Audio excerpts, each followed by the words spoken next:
myself Venkatesh Parmanchala, Indian Economy Faculty and Regional Economy Faculty. So ఇంకా మనం direct గా budget కి వెళ్ళిపోదామా? yes, welcome to the budget. So ఎవరైతే ఈ నూతనంగా ఆస్పిరెంట్స్ ఎవరైతే ఉన్నారో వాళ్ళని దృష్టిలో పెట్టుకొని, ఓల్డ్ ఆస్పిరెంట్స్ ఎవరైతే ఉన్నారో వాళ్ళని దృష్టిలో పెట్టుకొని మన బడ్జెట్ సెషన్స్ అనేది కంటిన్యూ చేయడం జరుగుతుంది. ఇంకా సర్వే అంటారా, కంప్లీట్లీ ఎవరైతే ఓల్డ్ స్టూడెంట్స్ ని దృష్టిలో పెట్టుకొని ఆ సర్వే అనేది కొనసాగుతుందమ్మా. సో ఇందులో కొన్ని సింపుల్ కాన్సెప్ట్స్ అన్ని కూడా ఎక్స్ప్లెయిన్ చేస్తాను. మీ అందరికీ కూడా తెలిసిన కాన్సెప్ట్సే. జనరలైజ్డ్ గా బడ్జెట్ అంటే డైరెక్ట్ గా వెళ్ళనమ్మా. బడ్జెట్ అంటే ఏంటి జనరలైజ్డ్ గా మీ అందరికీ తెలిసింది కదా. సో ప్రతి సంవత్సరం according to article 112 annual financial statement, వార్షిక ఆర్థిక ప్రకటన అని చెప్పేసి మనకి ప్రతి సంవత్సరం రాష్ట్రపతి బడ్జెట్ కి సంబంధించిన ఆ యొక్క పేపర్స్ అనేది వాళ్ళు ముందుంచడం జరుగుతుంది, లోక్సభలో ముందుంచడం జరుగుతుంది. సో మీ అందరికీ తెలిసిందే. సో బడ్జెట్ ఏంటమ్మా, రిసిప్ట్స్, ప్రభుత్వానికి సంబంధించిన రాబడులు, ప్రభుత్వానికి సంబంధించిన వ్యయాలు, ప్రభుత్వానికి సంబంధించిన ఆ యొక్క అప్పులు ఏదైతున్నాయో, ఆ లోన్స్ అనేది ఏదైతున్నాయో దాన్ని మనం బడ్జెటరీ అని చెప్పేసి అంటాం. అంటే రాబోయే కాలానికి, రాబోయే వార్షిక సంవత్సరానికి 2024 నుంచి 2025 మార్చ్ 31 వరకు ప్రభుత్వం ఓకేనా ఏ రంగాల మీద ఎక్కువగా వ్యయం చేయాలనేది ఓకేనా ప్రయారిటీ బేస్డ్ గా చేసుకుంటుంది. గ్రాంట్స్ అనేది ఏ సెక్టార్ కి ఇవ్వాలి, ఏ సెక్షన్ కి ఎక్కువగా నిధులు అనేది ఫండింగ్ అనేది రేస్ చేయాలి, ఏ రాష్ట్రాలకి నిధులు అనేది మనం మంజూరు చేయాలి. ఓకేనా దేశం యొక్క సోషియో ఎకనామిక్ డెవలప్మెంట్ లో భాగంగా, ఆ దేశం యొక్క ఆర్థిక సామాజిక అభివృద్ధిలో భాగంగా ప్రతి సంవత్సరము ఆర్టికల్ 112 ప్రకారం వాళ్ళు బడ్జెట్ సెషన్స్ అనేది కొనసాగించడం జరుగుతుంది. కానీ ఈ సంవత్సరం వచ్చేసరికి ఇంటరిమ్ బడ్జెట్, మధ్యంతర బడ్జెట్, ఎలక్షన్ టైం కదా. సో మధ్యంతర బడ్జెట్ అనేది మొదటిసారిగా ప్రవేశపెట్టి తర్వాత వచ్చేసి ఫుల్ టర్మ్ బడ్జెట్ వచ్చేసి ఈ జూలైన మనకి 23rd ప్రజెంట్ చేయడం జరిగింది. సో ఇప్పుడు మనం డీటెయిల్ గా దాని గురించి మనం డిస్కస్ చేద్దాం. So how much money is required for government to spend. So రాబోయే వార్షిక కాలానికి ఎంత వ్యయం చేయాలనుకుంటున్నామో అనేది ఒక అంచనా అనేది వేసుకుంటారమ్మ. వీళ్ళందరూ కూడా ఒక అంచనా అనేది వేయడం జరుగుతుంది. లైక్ మన ఫ్యామిలీ నెలవారీగా మనకి జీతం వస్తే మనం ఎలాగైతే మన వ్యయాలనేది మనం అంచనా వేసుకుంటున్నామో అలాగే ప్రభుత్వం వాళ్ళ యొక్క అవసరాల కోసం వాళ్ళకున్న పరిపాలనకి సంబంధించిన అంశాలు, అభివృద్ధికి సంబంధించిన అంశాల నేపథ్యంలో వాళ్ళు కూడా వ్యయం చేయడం జరుగుతుంది. ఇవన్నీ కూడా మీరు ఆల్రెడీ చదివినవే. సో ఇప్పుడు ఈ బడ్జెట్ కి సంబంధించిన కొన్ని టర్మినాలజీస్ అనేది చెక్ చేద్దాం. టర్మినాలజీస్ అంటే తెలుసు కదా. ఎస్, బడ్జెట్ అంటే అందులో మళ్ళీ 2 రకాలుగా ఉంటుందమ్మా. అందులో ఒకటి వచ్చేసి రెవెన్యూకి సంబంధించిన బడ్జెట్. ఈ టర్మ్స్ అన్ని అర్థమైతేనే మనకి నెక్స్ట్ చెప్పుకోబోయే బడ్జెట్ కి సంబంధించిన అంశాలన్నీ కూడా క్లారిటీ వస్తుంది. ఆల్రెడీ మీకు ఇవన్నీ కూడా తెలిసిందే. రెవెన్యూ బడ్జెట్, రెండోది వచ్చేసి మూలధన బడ్జెట్. రెండోది వచ్చేసిందమ్మా మూలధన బడ్జెట్ అని చెప్పేసి మనకుంటుంది. ఇది వచ్చేసి రెవెన్యూ బడ్జెట్ అని చెప్పేసి మనకుంటుంది. బడ్జెట్ లో 2 కాంపోనెంట్స్ అనేది ఉంటాయి. బడ్జెట్ ఎన్ని కాంపోనెంట్స్ ఉంటాయి? 2 కాంపోనెంట్స్ ఉంటాయి. సో ఈ రెవెన్యూ బడ్జెట్ అనేది సాధారణ పరిపాలనకి సంబంధించినది. దేనికి సంబంధించినమా? సాధారణ పరిపాలనకి సంబంధించిన వ్యయాలు. ఓకే, జనరల్ అడ్మినిస్ట్రేషన్, జనరల్ ఏదైతే మనం చెప్పుకున్న అడ్మినిస్ట్రేషన్ అనేది ఏదైతే ఉందో ఆ అడ్మినిస్ట్రేటివ్ కి సంబంధించిన ఎక్స్పెన్సెస్ అనేది మనకి కలిగి ఉంటాయి. లైక్ జీతాలు లాంటివి ఇవ్వడము, మీ అందరికీ తెలిసింది కదా. ఆ సాలరీస్ లాంటివి ఇవ్వడము, ఓకే, జీతాలు, పెన్షన్స్, మీ అందరికి కూడా మిలిటరీ పెన్షన్స్, లేకపోతే ఓల్డ్ ఏజ్ పెన్షన్స్, ఓకేనా, ఎంప్లాయీస్ కి సంబంధించిన పెన్షన్స్, సోషల్ వెల్ఫేర్ స్కీమ్స్ ఏదైతే మనం చెప్పుకున్నా సెంట్రలీ స్పాన్సర్డ్ స్కీమ్స్ ఉంటాయి, సెంట్రల్ సెక్టార్ కి సంబంధించిన స్కీమ్స్ ఉంటాయి. ఓకేనా, అలా సాధారణ పరిపాలనకి సంబంధించిన అంశాలన్నీ కూడా ఇందులో వ్యయాలు ఉంటాయన్న సంగతి గుర్తుపెట్టుకోండి. ఇందులో ఎక్స్పెన్సెస్ ఉంటాయన్న సంగతి గుర్తుపెట్టుకోండి. ఎటువంటి ఆస్తులు అనేవి సృష్టించబడవు. Neither the assets will be created nor liabilities will be reduced. ఆస్తులు సృష్టించబడవు, ఆస్తులు మనకి ఎటువంటి అప్పులు అనేది తీర్చబడవు అన్న సంగతి గుర్తుపెట్టుకోండి. Very very important. సాధారణంగా మనకున్న ఈ మీటింగ్స్ అన్ని జరుగుతుంటాయి కదమ్మా. జనరల్ గా మనకి ఈ యొక్క రెంట్లు కానీ లేకపోతే ఫ్యూల్ ఎక్స్పెన్సెస్ కానీ, మీటింగ్ కి సంబంధించిన ఎక్స్పెన్సెస్, ఇవన్నీ మీకు తెలిసిందే కదా జనరల్ అడ్మినిస్ట్రేషన్ కి సంబంధించింది. మరి మూలధన బడ్జెట్ అనేది ఉంది. ఈ మూలధన బడ్జెట్ అనేది దేనికి సంబంధించిందమ్మా? దేశం యొక్క అభివృద్ధికి సంబంధించింది. డెవలప్మెంట్, దేశం యొక్క అభివృద్ధి అనేది ఏదైతే ఉందో ఆ దేశం యొక్క అభివృద్ధి అనేది దేని మీద ఆధారపడి ఉంటుంది? ఎస్, ఈ యొక్క మూలధన బడ్జెట్ మీద ఆధారపడి ఉంటుంది. ఇక్కడ అసెట్స్ అనేది మనకి క్రియేట్ అవుతాయి. ఇందులో మనకి ఏమైతేమా ఆస్తులు అనేది సృష్టించడం జరుగుతుంది. ఫర్ ఎగ్జాంపుల్ మనకున్న ఇండస్ట్రియల్ కారిడార్స్, పారిశ్రామిక వాడలు తీసుకోండి, ఓకేనమ్మా. లేదు అనుకుంటే infrastructure projects, see ports, airports, highways, ఓకేనమ్మా. ఇది కాకుండా పవర్ జనరేషన్ కి సంబంధించిన ప్రాజెక్ట్స్, ఇరిగేషన్ కి సంబంధించిన ప్రాజెక్ట్స్, టెలికమ్యూనికేషన్ కి సంబంధించిన ప్రాజెక్ట్స్ అన్ని కూడా చూసుకుంటే అవన్నీ కూడా మనం ఆస్తులు అనేది సృష్టించడం జరుగుతుంది. బిల్డింగ్స్ కట్టడం కానీ, ఓకే, పెద్ద పెద్ద ప్రాజెక్టులు, ప్లాంట్స్ లాంటివి నిర్మించడం కానీ, ఇండస్ట్రీస్ లాంటివి ఎస్టాబ్లిష్ చేయడం కానీ, ఇవన్నీ కూడా ప్రత్యక్షంగా మనకి ఆదాయాలు అనేవి సృష్టించడం జరుగుతుంది, ఆస్తులు సృష్టించడం జరుగుతుంది, ఎంప్లాయ్మెంట్ అనేది జనరేషన్ చేయడం జరుగుతుంది. అంటే ఉపాధి అవకాశాలు మెరుగుపడతాయి. సీపోర్ట్స్ నిర్మించిన, హైవేస్ నిర్మించిన, ఇన్లాండ్ వాటర్ వేస్ నిర్మించిన, ఓకేనమ్మా, ఇండస్ట్రీస్ అనేది ఎస్టాబ్లిష్ చేసిన, అక్కడ ప్రత్యక్షంగా కానీ పరోక్షంగా కానీ అక్కడున్న వాళ్ళకి ఆ యొక్క ఎంప్లాయ్మెంట్ అనేది, ఉపాధి అవకాశాలు అనేది క్రియేట్ అవుతాయి, సృష్టించడం జరుగుతుంది. తద్వారా మనకి అక్కడ జీవన నాణ్యత ప్రమాణాలు అనేది మెరుగవుతాయి. ద క్వాలిటీ ఆఫ్ లైఫ్ అనేది అక్కడ ఇన్కమ్స్ అనేది జనరేట్ అవుతాయి కాబట్టి ఆ quality of life which the lead will also increase, ఓకేనా. ఇలా కాకుండా ప్రభుత్వాలకి కూడా రెవెన్యూ జనరేట్ అవుతుందమ్మా. ప్రభుత్వాలకి రెవెన్యూ అనేది ఎలా జనరేట్ అవుతుంది? Very simple. ఇప్పుడు నువ్వు హైవే మీద వెళ్తున్నావు, ఖచ్చితంగా టోల్ ప్లాజా కట్టాల్సింది. సీ పోర్ట్స్ కానీ, ఎయిర్పోర్ట్స్ కానీ పార్కింగ్ ఫీజులు కానీ, అప్లోడింగ్ డౌన్లోడింగ్కి సంబంధించిన ఫీజులు, ఇవన్నీ కూడా ఆదాయాన్ని సృష్టిస్తామా లేదా? ప్రభుత్వానికి సంబంధించిన ప్రభుత్వ రంగ సంస్థలు ఏర్పాటు చేస్తే వాళ్ళకి కొన్ని కమర్షియల్గా, ఓకే, ఫర్ ఎగ్జాంపుల్ టీజీఎస్ఆర్టీసీ తీసుకోండి, లేదంటే ఏపీఎస్ఆర్టీసీ తీసుకోండి, రైల్వేస్ తీసుకోండి, ఎయిర్పోర్ట్స్ తీసుకోండి. ఆబ్వియస్లీ ప్రభుత్వానికి ట్యాక్సెస్ రూపంలో వాళ్ళకి ఇన్కమ్ అనేది జనరేట్ అవ్వడం జరుగుతుంది. ఫీజుల రూపంలో కూడా వాళ్ళకి ఏదో విధంగా రెవెన్యూ అనేది నాన్ ట్యాక్సిబుల్ రెవెన్యూ రూపంలో కూడా వాళ్ళకి జనరేట్ అవుతుంది. సో ఇలా ఆదాయాలు అనేది ఏదైతే ఉందో, ఓకేనా, ఆ యొక్క ఏదైతే జనరేట్ చేసే విధంగా ఉండేవి ఇవి. కానీ దీనివల్ల రెవెన్యూ బడ్జెట్ వల్ల మనకి ఏమన్నా ఆదాయాలు ఏమన్నా సృష్టిస్తారా అంటే, ఉపాధి అవకాశాలు ఏమన్నా క్రియేట్ అవుతాయంటే క్రియేట్ అవ్వమా. ఏదంటే జనరల్గా సాధారణ పరిపాలనకి సంబంధించిన అంశాలు ఇవన్నీ కూడా మాకు కూడా తెలుసు కదా సార్, మనం డైరెక్ట్గా మనం బడ్జెట్లోకి వెళ్ళిపోవచ్చు కదా అంటే ఎస్, ఒక రకంగా చెప్పాలంటే ఇది వామప్ లాంటిది అనమాట. సో ఆల్రెడీ కొత్తగా ఎవరైతే అభ్యర్థులు ఎవరైతే ఉన్నారో, ఓకేనా, ఎవరైతే న్యూ ఆస్పిరెంట్స్ ఎవరైతే ఉన్నారో డైరెక్ట్గా నేను బడ్జెట్లోకి వెళ్ళాను అనుకోండి, వాళ్ళకి అర్థం అవ్వచ్చు, అర్థం కాకపోవచ్చు. సో వాళ్ళని కూడా దృష్టిలో పెట్టుకొని, ఈ జీరో ఎవరో బేస్డ్ నాలెడ్జ్ ఉన్న వాళ్ళని కూడా దృష్టిలో పెట్టుకొని వాళ్ళకి కూడా చాలా క్లియర్గా, అంటే డీటెయిల్గా చెప్పకపోయినా కానీ ఓకే, మూలధన బడ్జెట్ అంటే ఆస్తులు సృష్టించడం కోసము, ఎంప్లాయ్మెంట్ జనరేట్ చేయడం కోసము, దానివల్ల మనకి ఇన్కమ్ అనేది జనరేట్ అవుతుంది, ప్రభుత్వానికి ఆదాయం వస్తుంది, మనకి కూడా శాలరీస్, వేజెస్ అనేది వస్తాయి, పని దొరుకుతుంది అనేది దీనికి సంబంధించింది. ఇది దీనివల్ల సంక్షేమ పథకాల అమలు కానీ, ఆ యొక్క మనం చెప్పుకునే శాలరీస్ ఇవ్వడం కానీ, లేకపోతే వడ్డీ చెల్లింపులకి సంబంధించిన కానీ, ఇవన్నీ కూడా దీనివల్ల ఆస్తులు సృష్టించడం జరగదు. అట్ ద సేమ్ టైం మనకి ఉపాధి అవకాశాలు కూడా మనకి మెరుగవ్వన్న సంగతి గుర్తుపెట్టుకోండి. అలా జనరల్గా మీకు ఇచ్చానమ్మా ఒక ఓవర్వ్యూ అనేది మీకు ఇవ్వడం జరిగింది. మరి ఈ సంవత్సరం ప్రభుత్వం ఎన్ని లక్షల కోట్లు అనేది మనకి వ్యయం చేయాలని చెప్పేసి ప్రభుత్వం అనేది నిర్ణయించింది. 48.2 lakh crores, 48.2 లక్షల కోట్లు. ఇంకా డైరెక్ట్గా డాటాకి వెళ్ళిపోదామా.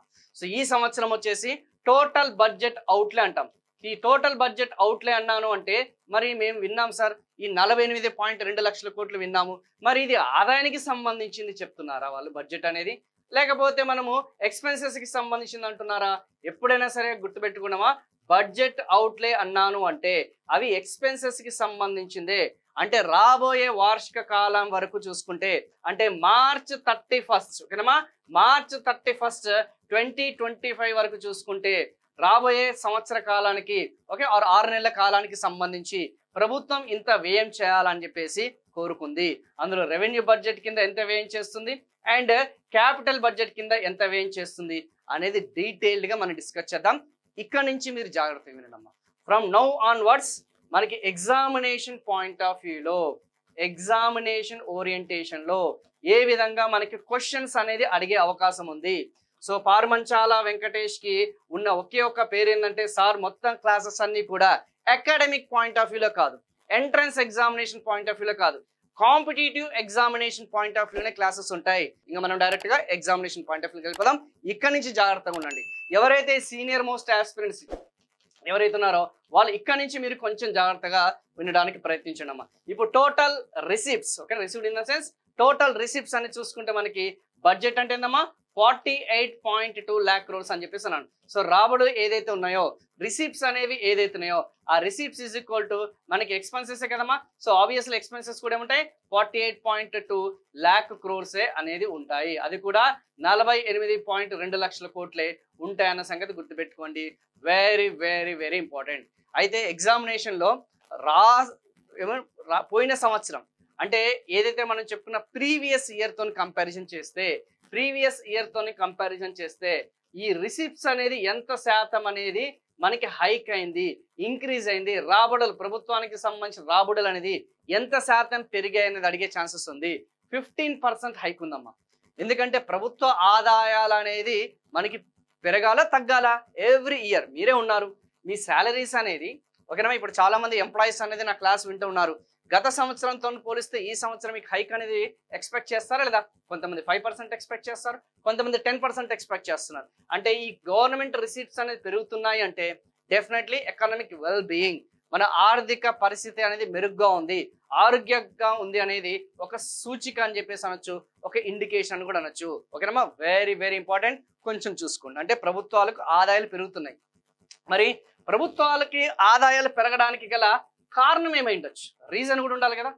ఎలా పెరుగుతుంది? ఇక్కడ చాలా మంది సీనియర్ ఆస్పిరెంట్స్ కానీ, ఇక్కడ చాలా మంది జూనియర్ ఆస్పిరెంట్స్ కానీ మీరు తెలుసుకోవాల్సిన అంశం ఏంటంటే, ప్రభుత్వాలు ఎక్కువగా ఈ క్యాపిటల్ ఎక్స్పెండిచర్ అనేది ఎంత ఎక్కువగా చేస్తే ఈ మూలధన వ్యయం అనేది ఏదైతే ఉందో, ఏ వ్యయమమ్మా?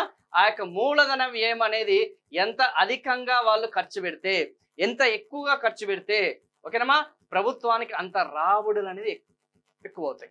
లైక్ ఫర్ ఎగ్జాంపుల్ ఇప్పుడు హైవేలు నిర్మించారు అనుకుంటే మేబీ మూలధన బడ్జెట్ మీద వాళ్ళు ఖర్చు చేశారు, మరి దాని మీద రెవెన్యూ అనేది పెరుగుతుందా తగ్గుతుందా? రెవెన్యూ అనేది పెరుగుతుంది. Are you getting my points? So ప్రభుత్వానికి సంబంధించిన ఇన్ఫ్రా ప్రాజెక్ట్స్ అనేది ఓకేనమ్మా, ఇన్ఫ్రా ప్రాజెక్ట్స్ అనేది స్పెండ్ చేసే కొద్దీ ప్రభుత్వాలకి ఆదాయ మార్గాలు అనేది పెరుగుతూనే ఉంటాయన్న సంగతి గుర్తుపెట్టుకోండి. ఇవి మీకు కూడా తెలిసిందే కదా ఓకేనా. సో ఫీజుల రూపంలో కానీ, సో డైరెక్ట్ గా కానీ ఇండైరెక్ట్ కానీ, ట్యాక్సుల రూపంలో కానీ ఓకేనా. సో ఖచ్చితంగా ప్రభుత్వాలకి ఆ కమర్షియల్ సర్వీసెస్ రూపంలో కానీ, ఇప్పుడు ఎలక్ట్రిసిటీ ప్రాజెక్ట్ ఉందమ్మా, కన్స్ట్రక్షన్ చేసింది, మరి మీరందరూ కూడా కొనుగోలు చేస్తారు కదా విద్యుత్ అనేది, మరి మీరు ఫీజు చెల్లిస్తారా లేదా? ట్రాన్స్మిషన్ కి సంబంధించిన ఏదైతే మనం చెప్పుకున్న ఆ యొక్క ఆర్గనైజేషన్స్ కానీ, లేకపోతే జెన్కోకి సంబంధించిన వాళ్ళకి ఆదాయాలు వస్తాయి లేదా? సేమ్ అదేనా అన్నమాట ఓకేనా. ఎంత ఎక్కువ మూలధనం అంటే దీన్ని బట్టి మనకి ఏమర్థమైంది? ఆప్షన్ లో ఒకవేళ ఇది పెరగడానికి గల కారణం ఏందని అడిగే ఛాన్సెస్ ఉందా లేదా? First question, what might be the reason for increase in ఓకేనా revenue receipts of the government అంటాడు. అప్లికేట్ అంటే అడుగుతాడమ్మా, ఏదంటే ఇష్టం వచ్చినట్టుగా ఏదో బడ్జెట్ ఆ లెక్కలు ఈ లెక్కలు కాదు. What might be the reason? The reason is government గత కొన్నేళ్ళుగా చూసుకుంటే క్యాపిటల్ ఎక్స్పెండిచర్ అనేది పెంచుతుంది ఓకేనా. అదంతా ఎందుకు? 2022 నుంచి 2023 అంటే నేను ఈ బడ్జెట్ గురించి చెప్పట్లేదమ్మా, పోయిన బడ్జెట్ చెప్తున్నాను. అప్పటికి ఇప్పటికి మనకి క్యాపిటల్ బడ్జెట్ ఎక్స్పెండిచర్ అనేది 33% హైక్ చేసింది. దాదాపు 10 లక్షల కోట్లు. ఎంతమ్మా? 2023-24లో దాదాపు 10 లక్షల కోట్లు అనేది మనకి మూలధన వ్యయం అనేది జరిగింది. అంటే 33% హైక్. మరి ఈసారి క్యాపిటల్ ఎక్స్పెండిచర్ ఎంత జరిగిందమ్మా? 17% హైక్ అనేది జరిగింది. చూసారా, ఇక్కడ 17% మూలధన వ్యయం అనేది అయితే, క్యాపిటల్ ఎక్స్పెండిచర్ అయితే దాని యొక్క ఇంపాక్ట్ అనేది దేని మీద పడింది? రెవెన్యూ రిసిప్ట్స్ మీద పడింది. ఓకే, అందుకే చూడండి ఎప్పుడైనా సరే రెవెన్యూ రిసిప్ట్స్ మీద ఎగ్జామ్ పాయింట్ ఆఫ్ వ్యూలో క్వశ్చన్స్ అనేది ఎక్కువ అడుగుతున్నాడు. అండ్ క్యాపిటల్ ఎక్స్పెండిచర్ ఎంత హైక్ అయింది అనే దాని మీదనే ఎగ్జామినేషన్ అనేది క్వశ్చన్స్ అడుగుతున్నాడు. ఎందుకు అడుగుతున్నాడు అంటే ఇది కాన్సెప్ట్.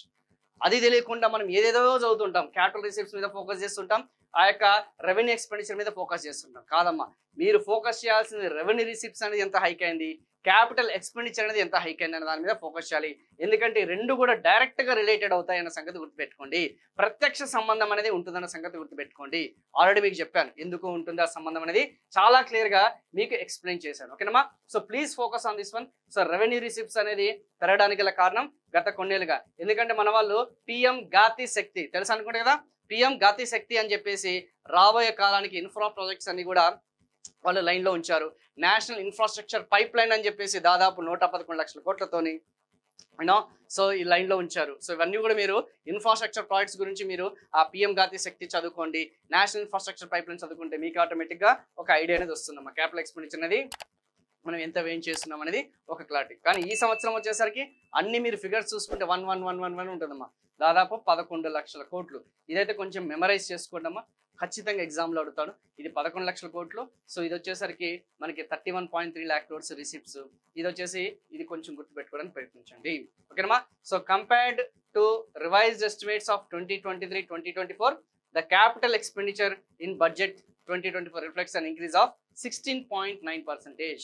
అంటే మన యొక్క మూలధన వ్యయం అనేది ఏదైతుందో, ఓకేనమ్మా, మన యొక్క మూలధన వ్యయం అనేది ఏదైతుందో దాదాపు 16.9% అనేది పెరిగింది అన్న సంగతి గుర్తుపెట్టుకోండి. మేము ఎలా గుర్తుపెట్టుకోవాలి సార్ అంటే, మీకు రేషియో తెలుసు కదా, స్క్రీన్ టు ఆస్పెక్ట్ రేషియో అని ఉంటుంది మనకి, అలా గుర్తుపెట్టుకోవడానికి ప్రయత్నించండి. అదొక లాజిక్ అనమాట. సింపుల్ చెప్పాలంటే అదొక లాజిక్. సో మనకి ఆ యొక్క స్క్రీన్ టు ఏదైతే ఆస్పెక్ట్ రేషియో 16:9 ఉంటాయి కదమ్మా, కొన్ని రెజల్యూషన్స్ ఉంటాయి, అలానే గుర్తుపెట్టుకోవడానికి ప్రయత్నించండి. It will be very easy. ఓకేనమ్మా.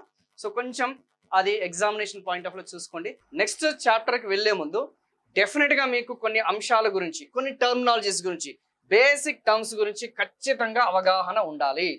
సార్ మేము సీనియర్ ఆస్పిరెంట్స్, మేము ఎప్పటి నుంచో మేము బడ్జెట్ గురించి ఎగ్జామినేషన్ పాయింట్ ఆఫ్ లో వెయిట్ చేస్తున్న వాళ్ళు ఎవరైతున్నారో, ఒక మేబీ ఈ సెషన్ వచ్చేసి ఒక 8 minutes లేకపోతే 5 minutes సెషన్ అనేది అవుతుందో, మీరు జస్ట్ దాన్ని ఫార్వర్డ్ చేయండి అమ్మా. ఫార్వర్డ్ అనేది చేయండి, డైరెక్ట్ గా మనము ఆ యొక్క డైనమిక్ పార్టీకి వెళ్ళిపోదాం.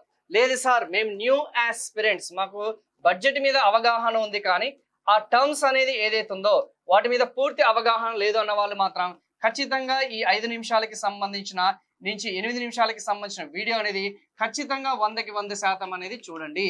ఎందుకంటే ఇప్పుడు నేను చెప్పబోయేది కాన్సెప్ట్ ఓరియంటెడ్ గా ఉంటుంది. ఓకేనా. భావనలకు సంబంధించిన అంశాలు అనేది ఉంటాయి.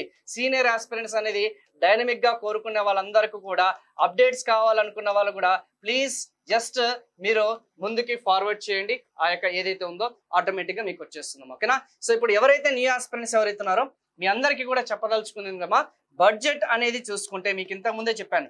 బడ్జెట్ అంటే ఏందమ్మా, ఎస్ రెవెన్యూకి అంటే రాబడులు అని చెప్పేసి అన్నాను, గుర్తొచ్చిందా లేదా? ఎస్ రాబడులు అని చెప్పేసి అన్నాను, అండ్ రిసిప్ట్స్ అని చెప్పేసి అన్నాను. నెక్స్ట్ వన్ వచ్చేసి వ్యయాలు అని చెప్పేసి కూడా చెప్పడం జరిగింది. ఎక్స్పెండిచర్స్ అని చెప్పేసి కూడా మీకు చాలా స్పష్టంగా ఎక్స్ప్లెయిన్ చేయడం జరిగింది. దీన్ని వచ్చేసి మనము రిసిప్ట్స్ అంటామన్న సంగతి గుర్తుపెట్టుకోండి. దీన్నే మనం బడ్జెట్. ఓకేనా. రాబోయే సంవత్సరంలో మనకి వచ్చే ఆదాయాలు, ఓకేనా, ఆదాయాలు అండ్ చేయబోయే ఖర్చు అనేది ఏదైతుందో, వ్యయం అనేది ఆ 365 రోజులకి, ఆ 12 నెలలకి, ఆ 1 yearకి ఏదైతుందో దాన్ని మనం బడ్జెట్ అని చెప్పేసి అంటాము. ఓకేనా. అయితే ఇప్పుడు మీరు ఒక్కసారి క్లోజ్ గా అబ్జర్వ్ చేస్తే ఈ ఫిగర్ అనేది అబ్జర్వ్ చేయండి అమ్మా. ఆ కేటగరైజేషన్ అనేది, ఆ క్లాసిఫికేషన్ ఒకసారి చూద్దాం. రాబడులు, వ్యయాలు. రాబడుల్లోనే మళ్ళీ మనకేముంది, రెవెన్యూకి సంబంధించిన రిసిప్ట్స్. ఇక్కడ మీకు ఇంగ్లీష్ లో రెవెన్యూకి సంబంధించిన ఆ రిసిప్ట్స్ ఉంది, మీకు తెలుగు వాళ్ళకి చాలా క్లియర్ గా రాపిస్తానమ్మా. సో దీన్ని మనం రాబడులు అని చెప్పేసి అంటాము. ఓకేనా. మరీ ఎక్కువ లెంత్ అనేది తీసుకున్నామా, షార్ట్ టర్మ్ లోనే చెప్తాను. సో రెవెన్యూకి సంబంధించిన రాబడులు, దేనికి సంబంధించిన రాబడులు, రెవెన్యూకి సంబంధించిన రాబడులు. నెక్స్ట్ వన్ వచ్చేసి మూలధనానికి సంబంధించిన రాబడులు. సేమ్ కాన్సెప్ట్స్ ఏదైతే మనం చెప్పుకున్న ఎక్స్పెండిచర్స్ అనేది ఏదైతుందో, ఓకేనా, వ్యయాలు అనేది ఏదైతుందో రెవెన్యూకి సంబంధించిన వ్యయాలు. దేనికి సంబంధించిన వ్యయాలు, రెవెన్యూకి సంబంధించిన వ్యయాలు. రెండోది వచ్చేసి మూలధనానికి సంబంధించిన వ్యయాలు. సో ఇంతకు ముందు మీకు ఇంట్రడక్షన్ లో ఏమని చెప్పాను, రాబడులు రెవెన్యూ అన్నాను అంటే ఎటువంటి అసెట్స్ అనేది క్రియేట్ అవ్వవు, ఆస్తులు అనేది సృష్టించబడవు. అట్ ద సేమ్ టైం అప్పులు అనేవి కూడా మనకి ఆ లయబిలిటీస్ అనేది కూడా ఉండవు అని చెప్పేసి. ఓకేనా. క్రియేట్ అవ్వు, అప్పులు ఉండవు, అప్పులు మనము రీపే అనేది కూడా చేయం. లయబిలిటీ అప్పులకి మరియు ఆ యొక్క మూలధన ఆస్తులకి కానీ ఆ యొక్క వాటికి ఎటువంటి సంబంధం అనేది లేదన్న సంగతి గుర్తుపెట్టుకోండి. కానీ మూలధనం అన్నాను అంటే మాత్రం ఆస్తులు ఉంటాయి, అప్పులు ఉంటాయి, అంటే రుణాలు అనేది కూడా ఆ యొక్క కాన్సెప్ట్ ఉంటుంది అనేది మీ మైండ్ లో మెంటల్ గా పెట్టుకోండి. ఓకేనా. ఇది ఎంతసేపు ఆస్తుల గురించి, అప్పుల గురించి మాత్రమే మూలధనం అనేది ఉంటుంది. హ్యూజ్ గా ఉంటాయి, బల్క్ ట్రాన్సాక్షన్స్ ఉంటుంది, హ్యూజ్ అమౌంట్ అనేది ఉంటుంది. అంటే భారీగా మనకి ఆ యొక్క ఆ వ్యయాలు కానీ భారీగా మనకి ఆదాయాలు అనేది వస్తుంటాయి. అంటే మూలధనం అంటే కేవలము పోవడమే కాదమ్మా, ఆస్తులు సృష్టించడమే కాదు, మనకి రాబడులు కూడా వస్తుంటాయి అన్న సంగతి గుర్తుపెట్టుకోండి. మనం ఏదన్నా ఒక ఫ్యాక్టరీ అమ్మినప్పుడు, లేదంటే ఏదన్నా ఆస్తులు అమ్మినప్పుడు, అంటే ప్రభుత్వానికి సంబంధించిన ఆ యొక్క ప్రభుత్వ రంగ సంస్థలకి సంబంధించిన ఆస్తులు అమ్మినప్పుడు ఖచ్చితంగా మనకు వచ్చేది ఏందమ్మా, ఆదాయాలు కదా భారీగా వస్తుంది కదా. లైక్ అంతకుముందు మనకి ఎయిర్లైన్స్, ఇండియన్ ఎయిర్లైన్స్ అనేది టాటా వాళ్ళు టేక్ ఓవర్ చేసుకున్నారా లేదా, అది మూలధన ఆస్తులు అమ్మడం వల్లనే కదా మనకి ఆదాయాలు వచ్చింది. సో అది క్యాపిటల్ రిసిప్ట్స్ కిందకి వస్తాయి. ఓకేనమ్మా.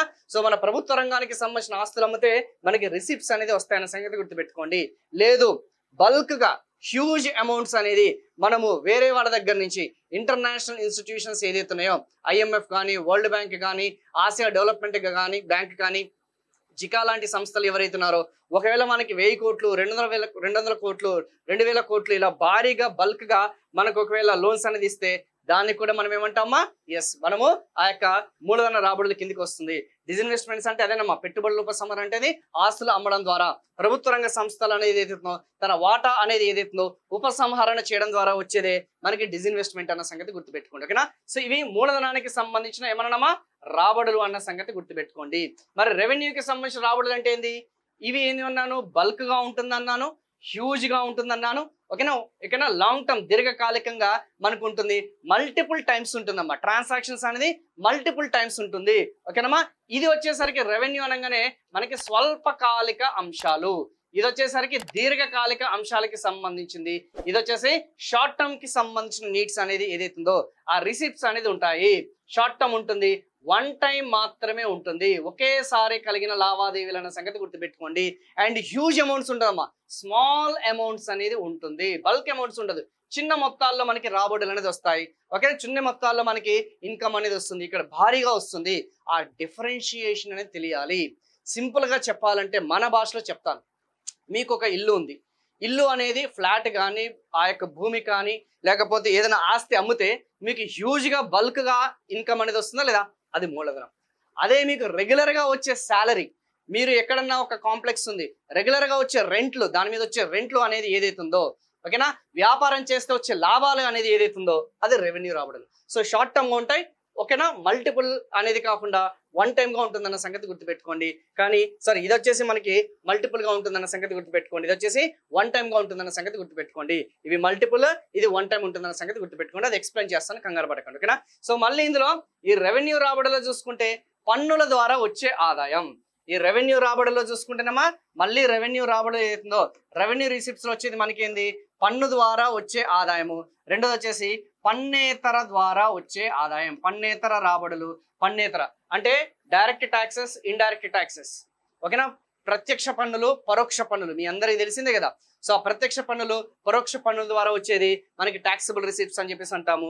పన్నేతర ద్వారా ఆదాయం అంటే ఏంది, లైక్ మనకి గవర్నమెంట్ కొన్ని కమర్షియల్ సర్వీసెస్ అనేది అందిస్తుందమ్మా, వాణిజ్య సేవలు. లైక్ గవర్నమెంట్ కి సంబంధించిన స్కూల్స్, గవర్నమెంట్ కి సంబంధించిన కాలేజెస్, గవర్నమెంట్ కి సంబంధించిన సర్వీసెస్ అనేది ఉంటాయి, రైల్వేస్ కానీ ఆర్టీసీకి సంబంధించిన అన్ని కూడా. ఓకేనమ్మా? గవర్నమెంట్ కి సంబంధించిన లాభాలు.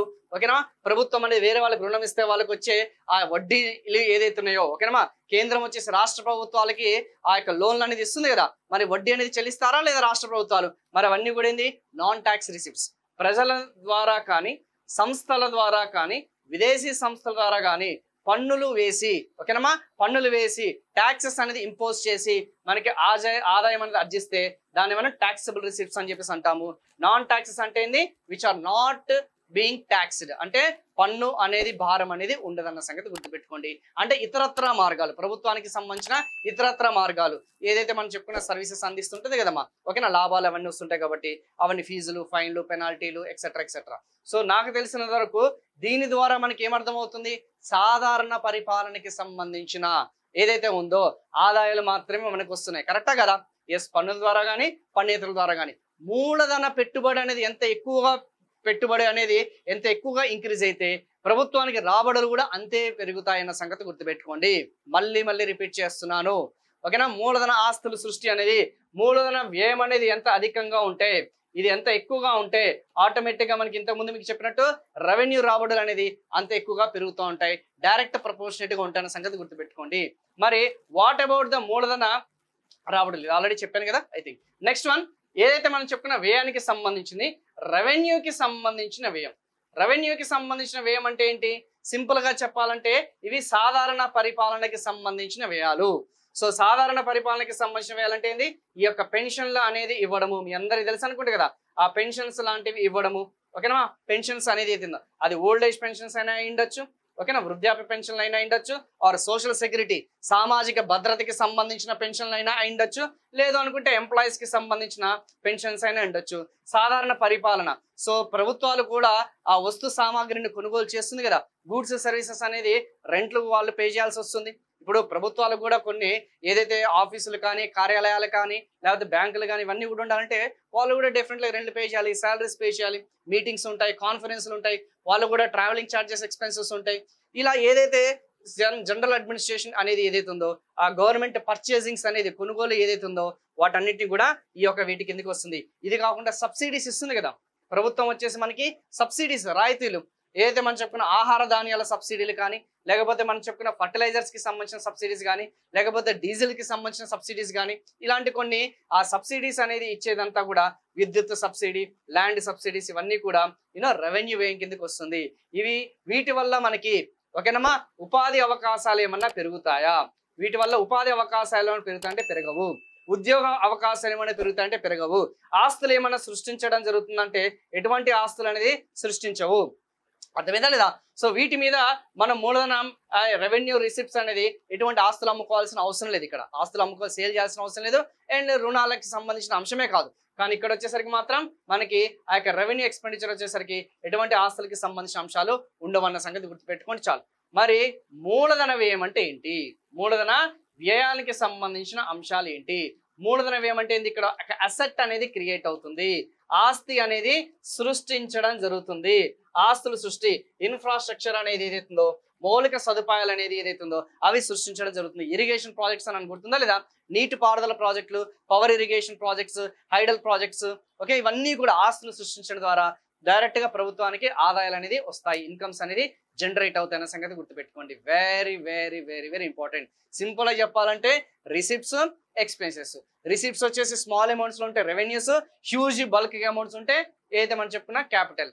అదే మనకి ఎక్స్పెన్సెస్ అనేది స్మాల్ అమౌంట్స్ లో ఉన్నాయి అనుకుందాం, డెఫర్డ్ గా ఉన్నాయి, ప్రతి నెల రోజువారీ కార్యకలాపాలు అనేది వ్యయాలు ఉంటే దాన్ని మనం ఏమంటాం? రెవెన్యూ ఎక్స్పెండిచర్ అంటాం. అదే వన్ టైం కింద భారీగా ఒక ప్రాజెక్ట్ అనేది నిర్మాణం అనేది చేస్తే దాన్ని మనం మూలధన వ్యయం వస్తుంది. దీని ద్వారా మనకి ఆదాయాలు అనేది సృష్టించడం జరుగుతుంది, అసెట్స్ అనేది క్రియేట్ అవ్వడం జరుగుతుంది.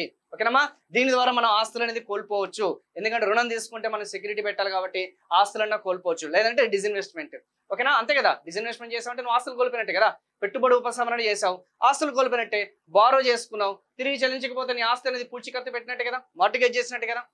ఓకేనా? సో దీనివల్ల ఏమవుతుందంటే రుణాలు అనేది తీసుకుంటే, బారోయింగ్స్ అని తీసుకుంటే వడ్డీ చెల్లింపులు అనేది చేయాల్సి వస్తుందమ్మా. వడ్డీ ఇంట్రెస్ట్ పేమెంట్ అనేది చేయాల్సి వస్తున్న సంగతి గుర్తుపెట్టుకోండి. సో ఇప్పుడు కాన్సెప్ట్ చెప్పాను, I just given the glimpse అనమాట. సో వాట్ ఈస్ వాట్ అని చెప్పేసి ఇది తెలియకుండా మనము డైరెక్ట్ గా అందులో చదువుకుంటే మనకి ఏమీ అర్థం కాదమ్మా. Even if you observe this one, ఎందుకు సార్ ఇదంతా కూడా మీరు ఎక్స్ప్లెయిన్ చేసేవాళ్ళు అంటే యూ వోంట్ అండర్స్టాండ్. ఇప్పుడు మీరు ఒక్కసారి అబ్జర్వ్ చేస్తే ఇలాంటివన్నీ కూడా ఉంటాయి. ఇప్పుడు చూడండి, మీరు 2022, 2023, 23, 24 అని చెప్పేసి కనిపిస్తుందా లేదా? సో ఈ యొక్క టోటల్ ఎక్స్పెండిచర్ ఉంది. ఓకేనా? మొత్తం వ్యయం అని చెప్పేసి ఉంది. ఓకేనమ్మా? ఈ మొత్తం వ్యయం అనేది క్లియర్ గా తెలియాలి కదా. ఓకే, మనకి రెవెన్యూ వ్యయం అనేది ఒకటి ఉంటుంది. ఓకేనమ్మా? మనకి క్యాపిటల్ అకౌంట్ వ్యయం అనేది ఒకటి ఉంటుంది అని చెప్పేసి ఇప్పుడు మీరు క్లోజ్ గా అబ్జర్వ్ చేస్తే now you are coming to the point. మొత్తం వ్యయం ఎంతమ్మా? మొత్తం వ్యయం అంతా ఓవరాల్ గా చూసుకుంటే ఇక్కడ క్లోజ్ గా అబ్జర్వ్ చేస్తే ఇప్పుడు మీకు ఈజీగా 48.2 lakh crores కదా కనిపిస్తుంది కదా, 48.2 లక్షల కోట్లు. కాకపోతే అక్కడ ఏదైతే మనం చెప్పుకున్నామో సో డైరెక్ట్ గా ఫిగర్ అనేది ఇచ్చాడు, బట్ మనం షార్ట్ కట్ లో ఏం రాస్తున్నాం? 48.2 lakh crores అని రాస్తున్నాం. ఇది జాగ్రత్తగా గుర్తుపెట్టుకోండి, అది మాత్రం మర్చిపోకండి. ఓకేనా? తర్వాత ఇందులో మూలధన వ్యయం చూసారు కదా, ఆన్ క్యాపిటల్ అకౌంట్స్ ఏదైతే మనం చెప్పుకున్నా ఆ యొక్క మూలధన వ్యయం అనేది ఏదైతే ఉందో ఆ మూలధన వ్యయం వచ్చేసి మనకి ఎంత ఉందమ్మా? 11.1 అనేది ఉంది. మరి అందులో చూసుకుంటే ఓకేనమ్మా, అందులో చూసుకుంటే రెవెన్యూ వ్యయం అనేది ఎంత?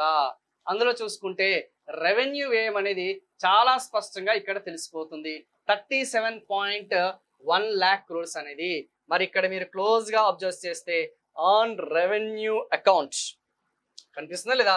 37.09 అని చెప్పేసి. ఓకేనా? సో ఇప్పుడు చూసారు కదా, ఇందాక నేను చెప్పిన కాన్సెప్ట్ కి ఆన్ క్యాపిటల్ అకౌంట్ ఈ రెండిటి మీదనే దృష్టి పెట్టండి అమ్మా. మిగతా మధ్యలో అనేది వదిలేసేయండి. చాలా చాలా కన్ఫ్యూజన్. అది మీకు జనరల్ రెగ్యులర్ బడ్జెట్ సెషన్స్ లో రెగ్యులర్ క్లాసెస్ లో మనకి అది ఉపయోగపడుతుంది, కానీ ఇప్పుడు మనకి ఉపయోగపడదు. సో మీరు ఫోకస్ చేయాల్సిన పాయింట్స్ అల్లా కూడా మూడే మూడు. మొత్తం వ్యయం ఎంత, అందులో రెవెన్యూకి సంబంధించిన వ్యయం ఎంత, అందులో మూలధనానికి సంబంధించిన వ్యయం ఎంత. Very very very very very important. ఆ ఫిగర్స్ నుంచి ఖచ్చితంగా, ఆ డాటా నుంచి ఖచ్చితంగా మనకి ఎగ్జామినేషన్ పాయింట్ ఆఫ్ వ్యూలో అడిగే ఛాన్సెస్ ఉంది. 100% ఇది మీరు గుర్తుపెట్టుకోవాల్సిందే. There is no escapism. Particular గా మూలధన వ్యయాలకి సంబంధించిన మాత్రం 100% మీరు గుర్తుపెట్టుకోవాల్సింది. ఇలా చదవడానికి ప్రయత్నించండమ్మా. అందుకే మీకు హైలైట్ కూడా చేస్తున్నాను. సో ఓకేనమ్మా, అందుకే మీకు ఈ రెండు కలిపితే మనకి ఏమొస్తుందమ్మా, ఈ రెండు కలిపితే మనకి ఈ యొక్క టోటల్ ఎక్స్పెండిచర్ వస్తుందన్న సంగతి చాలా స్పష్టంగా మనకి తెలిసిపోతుంది. ఓకేనమ్మా, వెరీ ఇంపార్టెంట్. ఓకేనా. సో ఇప్పుడు దీనికి సంబంధించిన ఫిగర్ కనిపిస్తుంది కదా. సో ఈ యొక్క ఎక్స్పెండిచర్ అనేది ఏదైతే ఉందో ఇప్పటి వరకు మనం డిస్కస్ చేసుకునేది మొత్తం వ్యయం కదా. ఎస్, మొత్తం వ్యయం వచ్చేసి ఇది.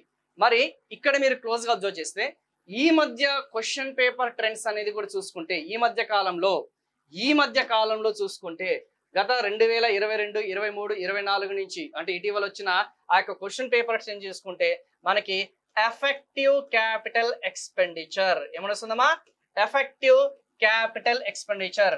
ఓకేనా, ఎఫెక్టివ్ క్యాపిటల్ ఎక్స్పెండిచర్ అనేది కూడా ఒకటి ఉంది. సో క్యాపిటల్ ఎక్స్పెండిచర్ అంటే ఏంది, మూలధన వ్యయం అంటే ఏందమ్మా. ఎస్, ఆల్రెడీ మీ అందరికీ కూడా మూలధన వ్యయం అంటే ఏందని చెప్పాను. రెండు ఒకటేనమ్మా, మళ్ళీ కన్ఫ్యూజ్ అవ్వకండి. మూలధన వ్యయం అంటే ఎంత అని చెప్పాను మీకు, 11.1 lakh crores అని చెప్పేసి మీకు చాలా స్పష్టంగా చెప్పాను. గత సంవత్సరంతో పోలిస్తే ఇది ఎంత శాతం పెరుగుదల అనేది కూడా మీకు ఆల్రెడీ ఒక హింట్ అనేది ఇచ్చాను. గుర్తొచ్చిందా లేదా, 18% పెరిగింది అని చెప్పేసి. ఇది మాత్రం ఖచ్చితంగా గుర్తుపెట్టుకోండమ్మా. 100కి 100% ఎక్కువగా స్కోప్ ఉంది, అడిగే ఛాన్సెస్ ఉంది. గత సంవత్సరంతో పోలిస్తే 2024 బడ్జెట్ అదే 2023 ఏదైతే ఉందో ఆ 2023 బడ్జెట్ తో పోలిస్తే 2024లో ఎంత శాతం పెరుగుదల నమోదైంది అనేది మళ్ళీ రిపీట్ చేస్తున్నానంటే అర్థం చేసుకోండి. ఓకేనా, ఎంత ఇంపార్టెంట్ అనేది. ఓకేనా, సో ఇంత పెరుగుదల అనేది ఉందన్న సంగతి గుర్తుపెట్టుకోండి. అయితే ఎఫెక్టివ్ క్యాపిటల్ ఎక్స్పెండిచర్ అంటే ఏంది, ఓకేనా, ఇది తెలుగు వాళ్ళు కూడా ఎఫెక్టివ్ అని పెట్టండి అమ్మా. ఇప్పుడు మూలధన వ్యయం అనేది, ఓకేనా, మూలధన వ్యయంతో మనం ఏం కలుపుతున్నాము, ఓకేనా, మూలధనంతో మనం ఏం కలుపుతున్నాము, స్టేట్స్ కి ఇచ్చే గ్రాంట్స్, అంటే central grants given to states for infrastructure development. ఓకేనా, ఫర్ ఇన్ఫ్రాస్ట్రక్చర్ డెవలప్మెంట్ అంటే కేంద్ర ప్రభుత్వం. మూలధన వ్యయం అనేది దేనికి సంబంధించిందమ్మా, ఇప్పుడు మనం చెప్పేదంతా కూడా కేంద్ర బడ్జెటే కదా.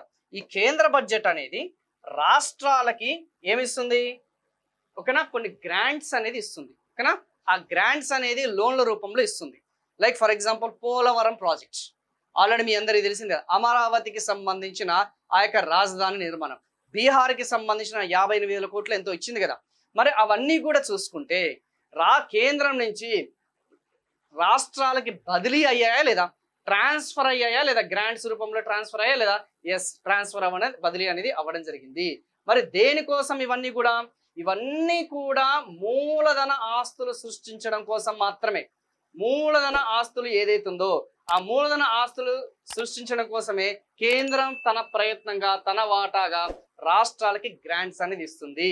అలా రాష్ట్రాలకి ఎంత గ్రాంట్స్ అనేది ఇస్తుంది, ఏదైతే మనం చెప్పుకున్న 11.1 లక్షల కోట్లు ప్లస్ రాష్ట్రాలకి ఇచ్చేది, అన్ని రాష్ట్రాలకి ఇచ్చేది 3.9 లక్షల కోట్లు.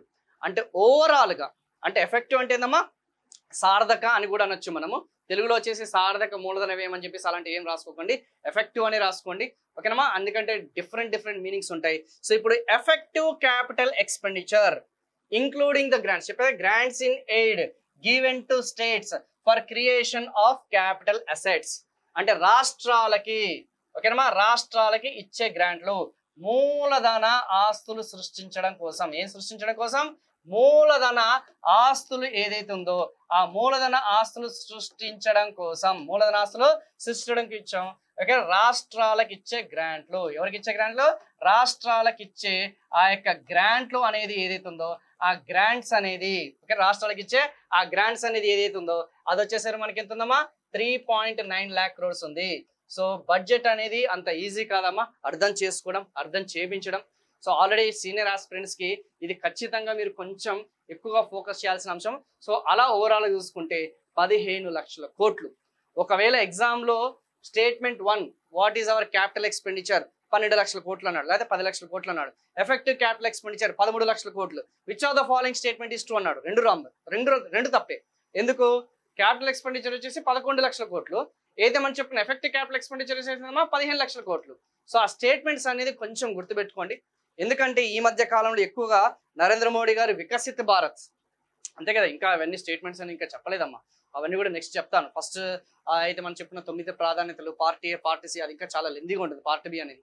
సో కాకపోతే ఎక్కువగా మనకి examination point of view focus చేయాల్సిన అంశాలు ఉన్నాయి కాబట్టి ఎస్పెషల్ దత్తాంశాల నుంచి, అందుకే దీని మీద మీకు ఎక్కువగా ఫోకస్ చేస్తున్నామా. సో ఇక్కడ మీరు క్లోజ్గా అబ్జర్వ్ చేయండి. 11.1 మేబీ మీకు అక్కడ కొంచెం జూమ్ అవుట్ చేస్తున్నానమ్మా, మేబీ అది కొంచెం మీకు కనపడకపోతే ఒకసారి చూడండి. 11.1 అనేది చాలా క్లియర్గా చాలా స్పష్టంగా మనకి తెలిసిపోతుంది. 11.1 అనేది చాలా స్పష్టంగా మనకి తెలిసిపోతుంది. 11.1 crores అని చెప్పేసి స్పష్టంగా తెలిసిపోతుంది. 3.9 అని చెప్పేసి మనకి ఎఫెక్ట్. అలా ఓవరాల్ చూసుకుంటే 15 లక్షల కోట్లు. మేబీ ఒకవేళ ఎగ్జామినేషన్ పాయింట్ ఆఫ్ వ్యూలో గత కొన్ని సంవత్సరాలుగా చూసుకుంటే ఓకేనా, ఆ యొక్క మూలధన వ్యయానికి సంబంధించిన ధోరణులు, ట్రెండ్స్ ఇన్ క్యాపిటల్ ఎక్స్పెండిచర్ కనిపిస్తుందా లేదా, మూలధన వ్యయానికి సంబంధించిన ధోరణులు అనేది ఏదైతుందో, మూలధన వ్యయానికి సంబంధించిన ఆ యొక్క ధోరణులు అనేది చూసుకుంటే ఓకేనమ్మా, పెరుగుతూ వస్తుందా తగ్గుతూ వస్తుందా అని అడుగుతాడమ్మా. ఇక పెరుగుతూ వస్తుందా తగ్గుతూ వస్తుందా, అప్పటికి ఇప్పటికి ఎన్ని రెట్లు పెరిగింది, 2016 నుంచి 2024 వరకు చూసుకుంటే ఎన్ని రెట్లు పెరిగిందమ్మా, ఆ యొక్క మూలధన వ్యయం అనేది, ఇది ఎగ్జామినేషన్ ఇంటర్ప్రిటేషన్. మూలధన వ్యయం అనేది చూసుకుంటే ఏమేమమ్మా, మూలధన వ్యయం అనేది చూసుకుంటే మనకి 3 రెట్లు పెరిగిందన్న సంగతి చాలా స్పష్టంగా ఇక్కడ తెలిసిపోతుంది. సో ఈ మూలధన వ్యయం అనేది గత సంవత్సరంతో పోలిస్తేనేమో ఎంత శాతం పెరుగుదలమ్మా, 18% పెరుగుదల. అదే 2016 నుంచి 2024తో పోలిస్తే 3 రెట్లు అన్న సంగతి గుర్తుపెట్టుకోండి. ఈ రెండు స్టేట్మెంట్స్ మీరు రన్నింగ్ నోట్స్ లో రాయడానికి ప్రయత్నించండి. ఖచ్చితంగా మనకి 100% ఈ క్యాపిటల్ ఎక్స్పెండిచర్ ఏదో ఒక విధంగా మనకి బిట్టుపడే అవకాశం ఉందమ్మా. సో అంత డీటెయిల్ గా మనం డిస్కస్ చేస్తే గానీ మనకు అర్థం కాదు. 100% ఇది అడిగే ఛాన్సెస్ ఉంది. ఇవన్నీ కూడా మనం తర్వాత వద్దాం. ఓకేనా, will come to that point next one.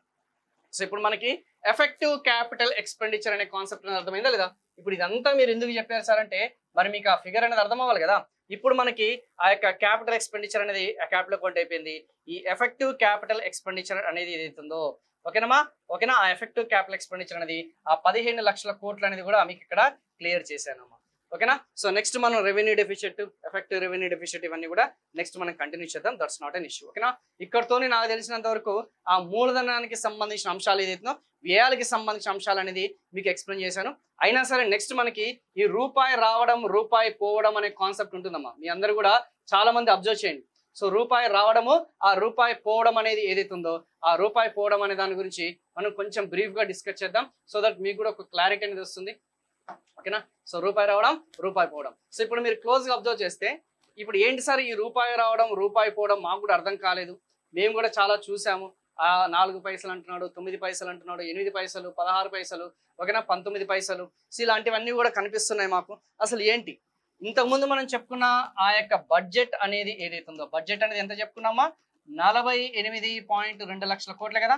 ఆ 42 ఏదైతే మనం చెప్పుకున్నామో ఆ 48.2 lakh crores అనేది ఏదైతుందో అది మనము 100 పైసలు ఏదైతుందో 100 పైసాకి కన్వర్ట్ చేస్తున్నాం. ఎంత కన్వర్ట్ చేసామా, 100 పైసలు. ఆ 100 పైసలు కన్వర్ట్ చేసేసరికి ఇండివిజువల్ కాంపోనెంట్స్ అనేది తీసుకున్నాం. ఇక్కడ ఏం కాంపోనెంట్స్ అమ్మా, ఇండివిజువల్ గా ఆ యొక్క కాంపోనెంట్స్ అనేది తీసుకున్నాము. వ్యక్తిగతంగా కొన్ని అంశాలు అనేది తీసుకొని దాన్ని అడుగుతున్నాడు. సో ఒకవేళ ఎగ్జామ్ లో మూలధన వ్యయం గురించి అడిగినా, రెవెన్యూ గురించి అడిగినా కానీ ఇండివిజువల్ కాంపోనెంట్స్ అనేది కూడా ఖచ్చితంగా గుర్తుపెట్టుకోండి. 100% అడిగే ఛాన్సెస్ ఉంది. ఇప్పుడు దాని question S will directly jump it one. ఇప్పుడు మీరు చూసుకుంటే ఇంట్రెస్ట్ పేమెంట్స్ కనిపిస్తుంది మనకి, వడ్డీ చెల్లింపులు. ఇంట్రెస్ట్ పేమెంట్ అంటేమా అక్కడ ఓవరాల్ చూసుకుంటే ఆ వడ్డీ చెల్లింపులు అనేది చూసుకుంటే మనకి ఎంత ఉందమ్మా, వడ్డీ చెల్లింపులు అనేది 19 పైసలు అనేది ఉంది. ఇది కొంచెం గుర్తుపెట్టుకోండి, 19 పైసలు. ఇది సెకండ్ పొజిషన్ ఉంటుంది. Next one state share of taxes and duties. అంటే ఏదైతే రాష్ట్రాలకి అంటే పన్నుల వాటా, రాష్ట్రాలకి పన్నుల వాటా అని రాసుకోండి. రాష్ట్రాలకి పన్నుల వాటా, రాష్ట్రాలకి పన్నుల వాటా, స్టేట్ డెవల్యూషన్ అని చెప్పేసి అంటాం. అంటే ఈ యొక్క కేంద్రము రాష్ట్రము కొన్ని పన్నులు అనేది ఉంటాయి కదా, పన్నుల విభజన అనేది ఏదైతుందో ఓకేనా, పన్నుల వర్గీకరణలో భాగంగా చూసుకుంటే లైక్ ఇన్కమ్ ట్యాక్స్ కానీ, ఆ యొక్క కార్పొరేట్ ట్యాక్స్ కానీ, ఎక్సైజ్ ట్యాక్స్ కానీ, సెంట్రల్ సేల్స్ ట్యాక్స్ కానీ, ఇలాంటివి ఏదైతే జిఎస్టీకి సంబంధించిన కేంద్ర ప్రభుత్వం రాష్ట్రాలకి కొన్ని ఏం చేయాలి, ట్యాక్సెస్ అనేది ట్రాన్స్ఫర్ చేయాలి. అలా ట్రాన్స్ఫర్ చేసేది ఎంత ఉందమ్మా, 21 పైసా ఉంది. ఓకేనమ్మా, 21 పైసా. అంటే దాదాపు 100 పైసలు అనేవి వ్యయం చేస్తుంది అంటే 100 పైసా అనేది గవర్నమెంట్ అనేది సెంట్రల్ గవర్నమెంట్ అనేది స్పెండ్ చేస్తుందంటే అందులో 21 పైసా అంటే ఫస్ట్ పొజిషన్ అనేది ఏదైతే ఉందో రాష్ట్రాలకు ఇచ్చే వాటా. ఓకేనా? సో పన్నుల్లో రాష్ట్రాలకు ఇచ్చే వాటా అనేది ఏదైతే ఉందో అది ఫస్ట్ పొజిషన్ ఉందన్న సంగతి చాలా స్పష్టంగా తెలిసిపోతుంది. రెండోది వచ్చేసిందమ్మా వడ్డీ చెల్లింపులు. మీకు డౌట్ రావాలి, ఎందుకు సార్ వడ్డీ చెల్లింపులు అనేది ఎక్కువగా ఉంటుంది? ఇదైతే అసెండింగ్ ఆర్డర్ డిసెండింగ్ ఆర్డర్ అనేది గుర్తుపెట్టుకున్నాం. అవరోహణ క్రమము ఆరోహణ క్రమం అంటే కదమ్మా, అది మాత్రం ఖచ్చితంగా గుర్తుపెట్టుకోవడానికి ప్రయత్నించండి. ఓకేనమ్మా? సో వడ్డీ చెల్లింపులు ఎందుకు సార్ మనం ఎక్కువగా వడ్డీ అనేది చెల్లిస్తామంటే వెరీ సింపుల్. ఇంతకు ముందు నేనేం చెప్పాను, జనరల్గా వడ్డీ అనేది ఎప్పుడు చెల్లిస్తుందమ్మా? మనకి జనరల్గా ప్రభుత్వాలు వడ్డీ అనేది ఎప్పుడు చెల్లిస్తాయి? అప్పులు తీసుకున్నప్పుడు, అంతే కదమ్మా. ఎప్పుడైనా సరే ఆ యొక్క అప్పులు అనేది ఏదైతే కేంద్ర ప్రభుత్వం వాళ్ళ యొక్క అవసరాల కోసం, వాళ్ళ యొక్క నీడ్స్ కోసం, ఓకేనమ్మా, ఆ యొక్క అడ్మినిస్ట్రేషన్ కోసం, పరిపాలన కోసం వాళ్ళు ఏం చేస్తారంటే లోన్స్ అనేది, ఓకేనమ్మా, దే ప్రిఫర్ లోన్స్ అనొచ్చు, లేదంటే బారోయింగ్స్ అంటాం. ఓకేనమ్మా, వాటిని ఏమంటాం? బారోయింగ్స్ అని చెప్పేసి. మనం కూడా ఎప్పుడైనా మనకి అవసరం ఉన్నప్పుడు మనం కూడా రుణాల కోసం మనము అప్రోచ్ అవుతుంటాం కాబట్టి బారోయింగ్స్ అంటాం. అలా బారోయింగ్స్ చేసినప్పుడు అది డొమెస్టిక్ బారోయింగ్స్, స్వదేశీ అప్పులైనా సరే విదేశీ అప్పులైనా సరే, ఎక్స్టర్నల్ బారోయింగ్స్ అయినా సరే ఇంటర్నల్ బారోయింగ్స్ అయినా సరే, బారోయింగ్స్ చేసినప్పుడు ఖచ్చితంగా ఇది ఏ కేటగిరీ కిందకి వస్తుంది? ఇప్పుడు బారోయింగ్స్ అనేది క్యాపిటల్ రిసిప్ట్స్ అమ్మ. చూసారా?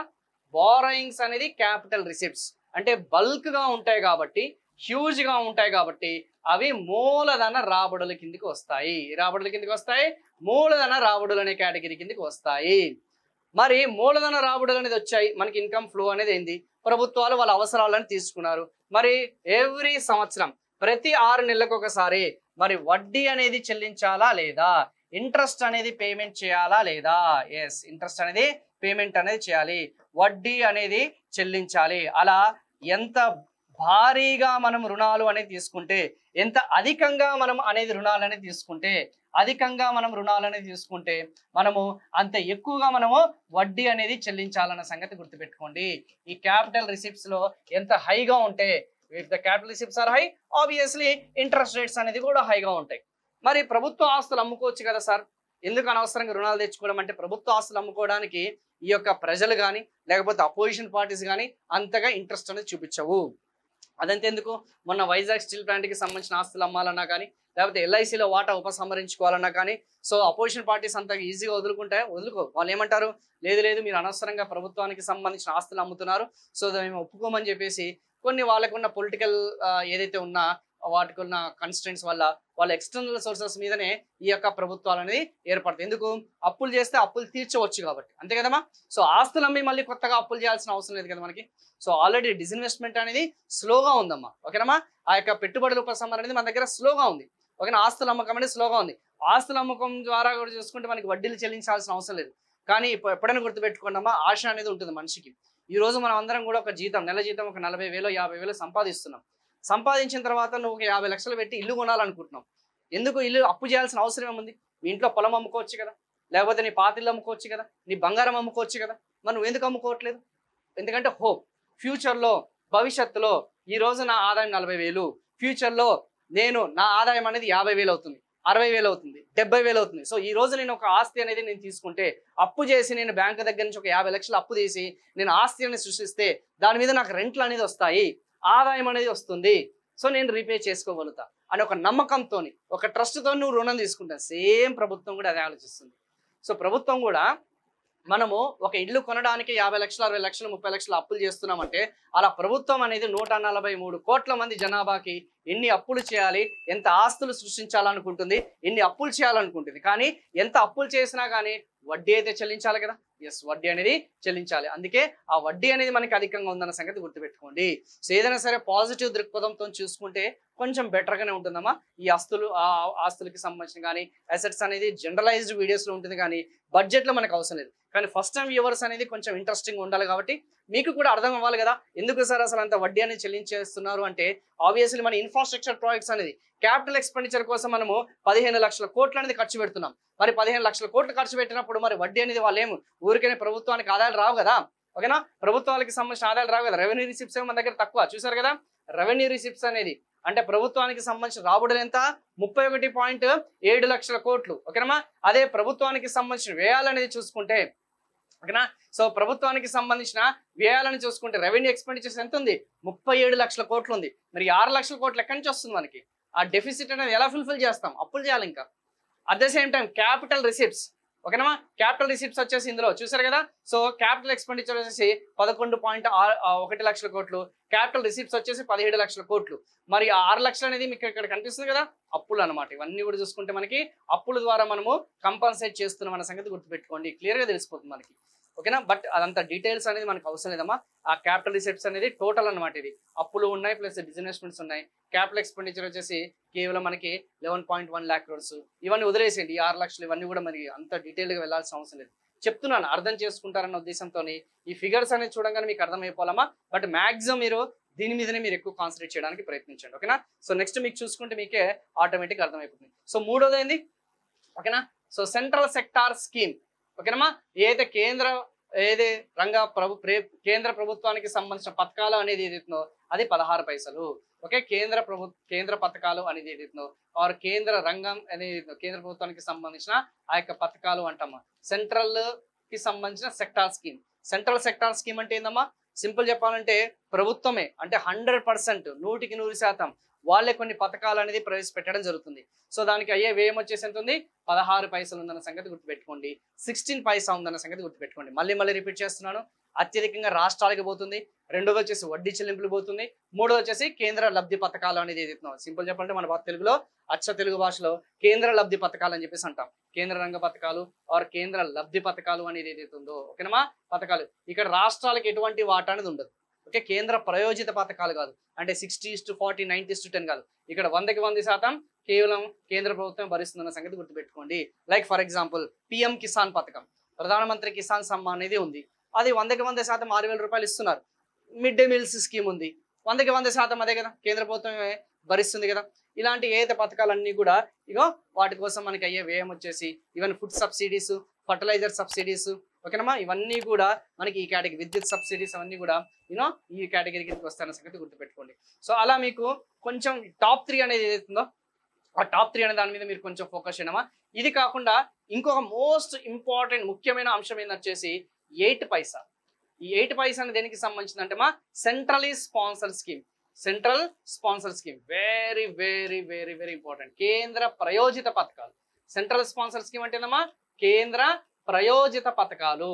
కేంద్ర ప్రయోజిత పథకాలు అంటే ఏంది, అటు రాష్ట్ర ప్రభుత్వము కేంద్ర ప్రభుత్వం ఇద్దరు కలిసి ఆ పథకం అనేది అమలు చేస్తారు. ప్రధానమంత్రికి సంబంధించిన ఆవాస్ యోజన తెలుసు కదా, ఈ యొక్క దాదాపు 3 కోట్ల మందికి ఇల్లు ఉచితంగా గృహాలు అనేది నివాసాలను నిర్మించాలని చెప్పేసి గ్రామీణ ప్రాంతాల్లో 2 కోట్లు, పట్టణ ప్రాంతాల్లో 1 కోట్లు. ఓన్లీ కేంద్ర ప్రభుత్వందా కాదు కదా, రాష్ట్రాలు కూడా భరించాలా లేదా, వాళ్ళ యొక్క వాటా అనేది ఉంటుందా లేదా.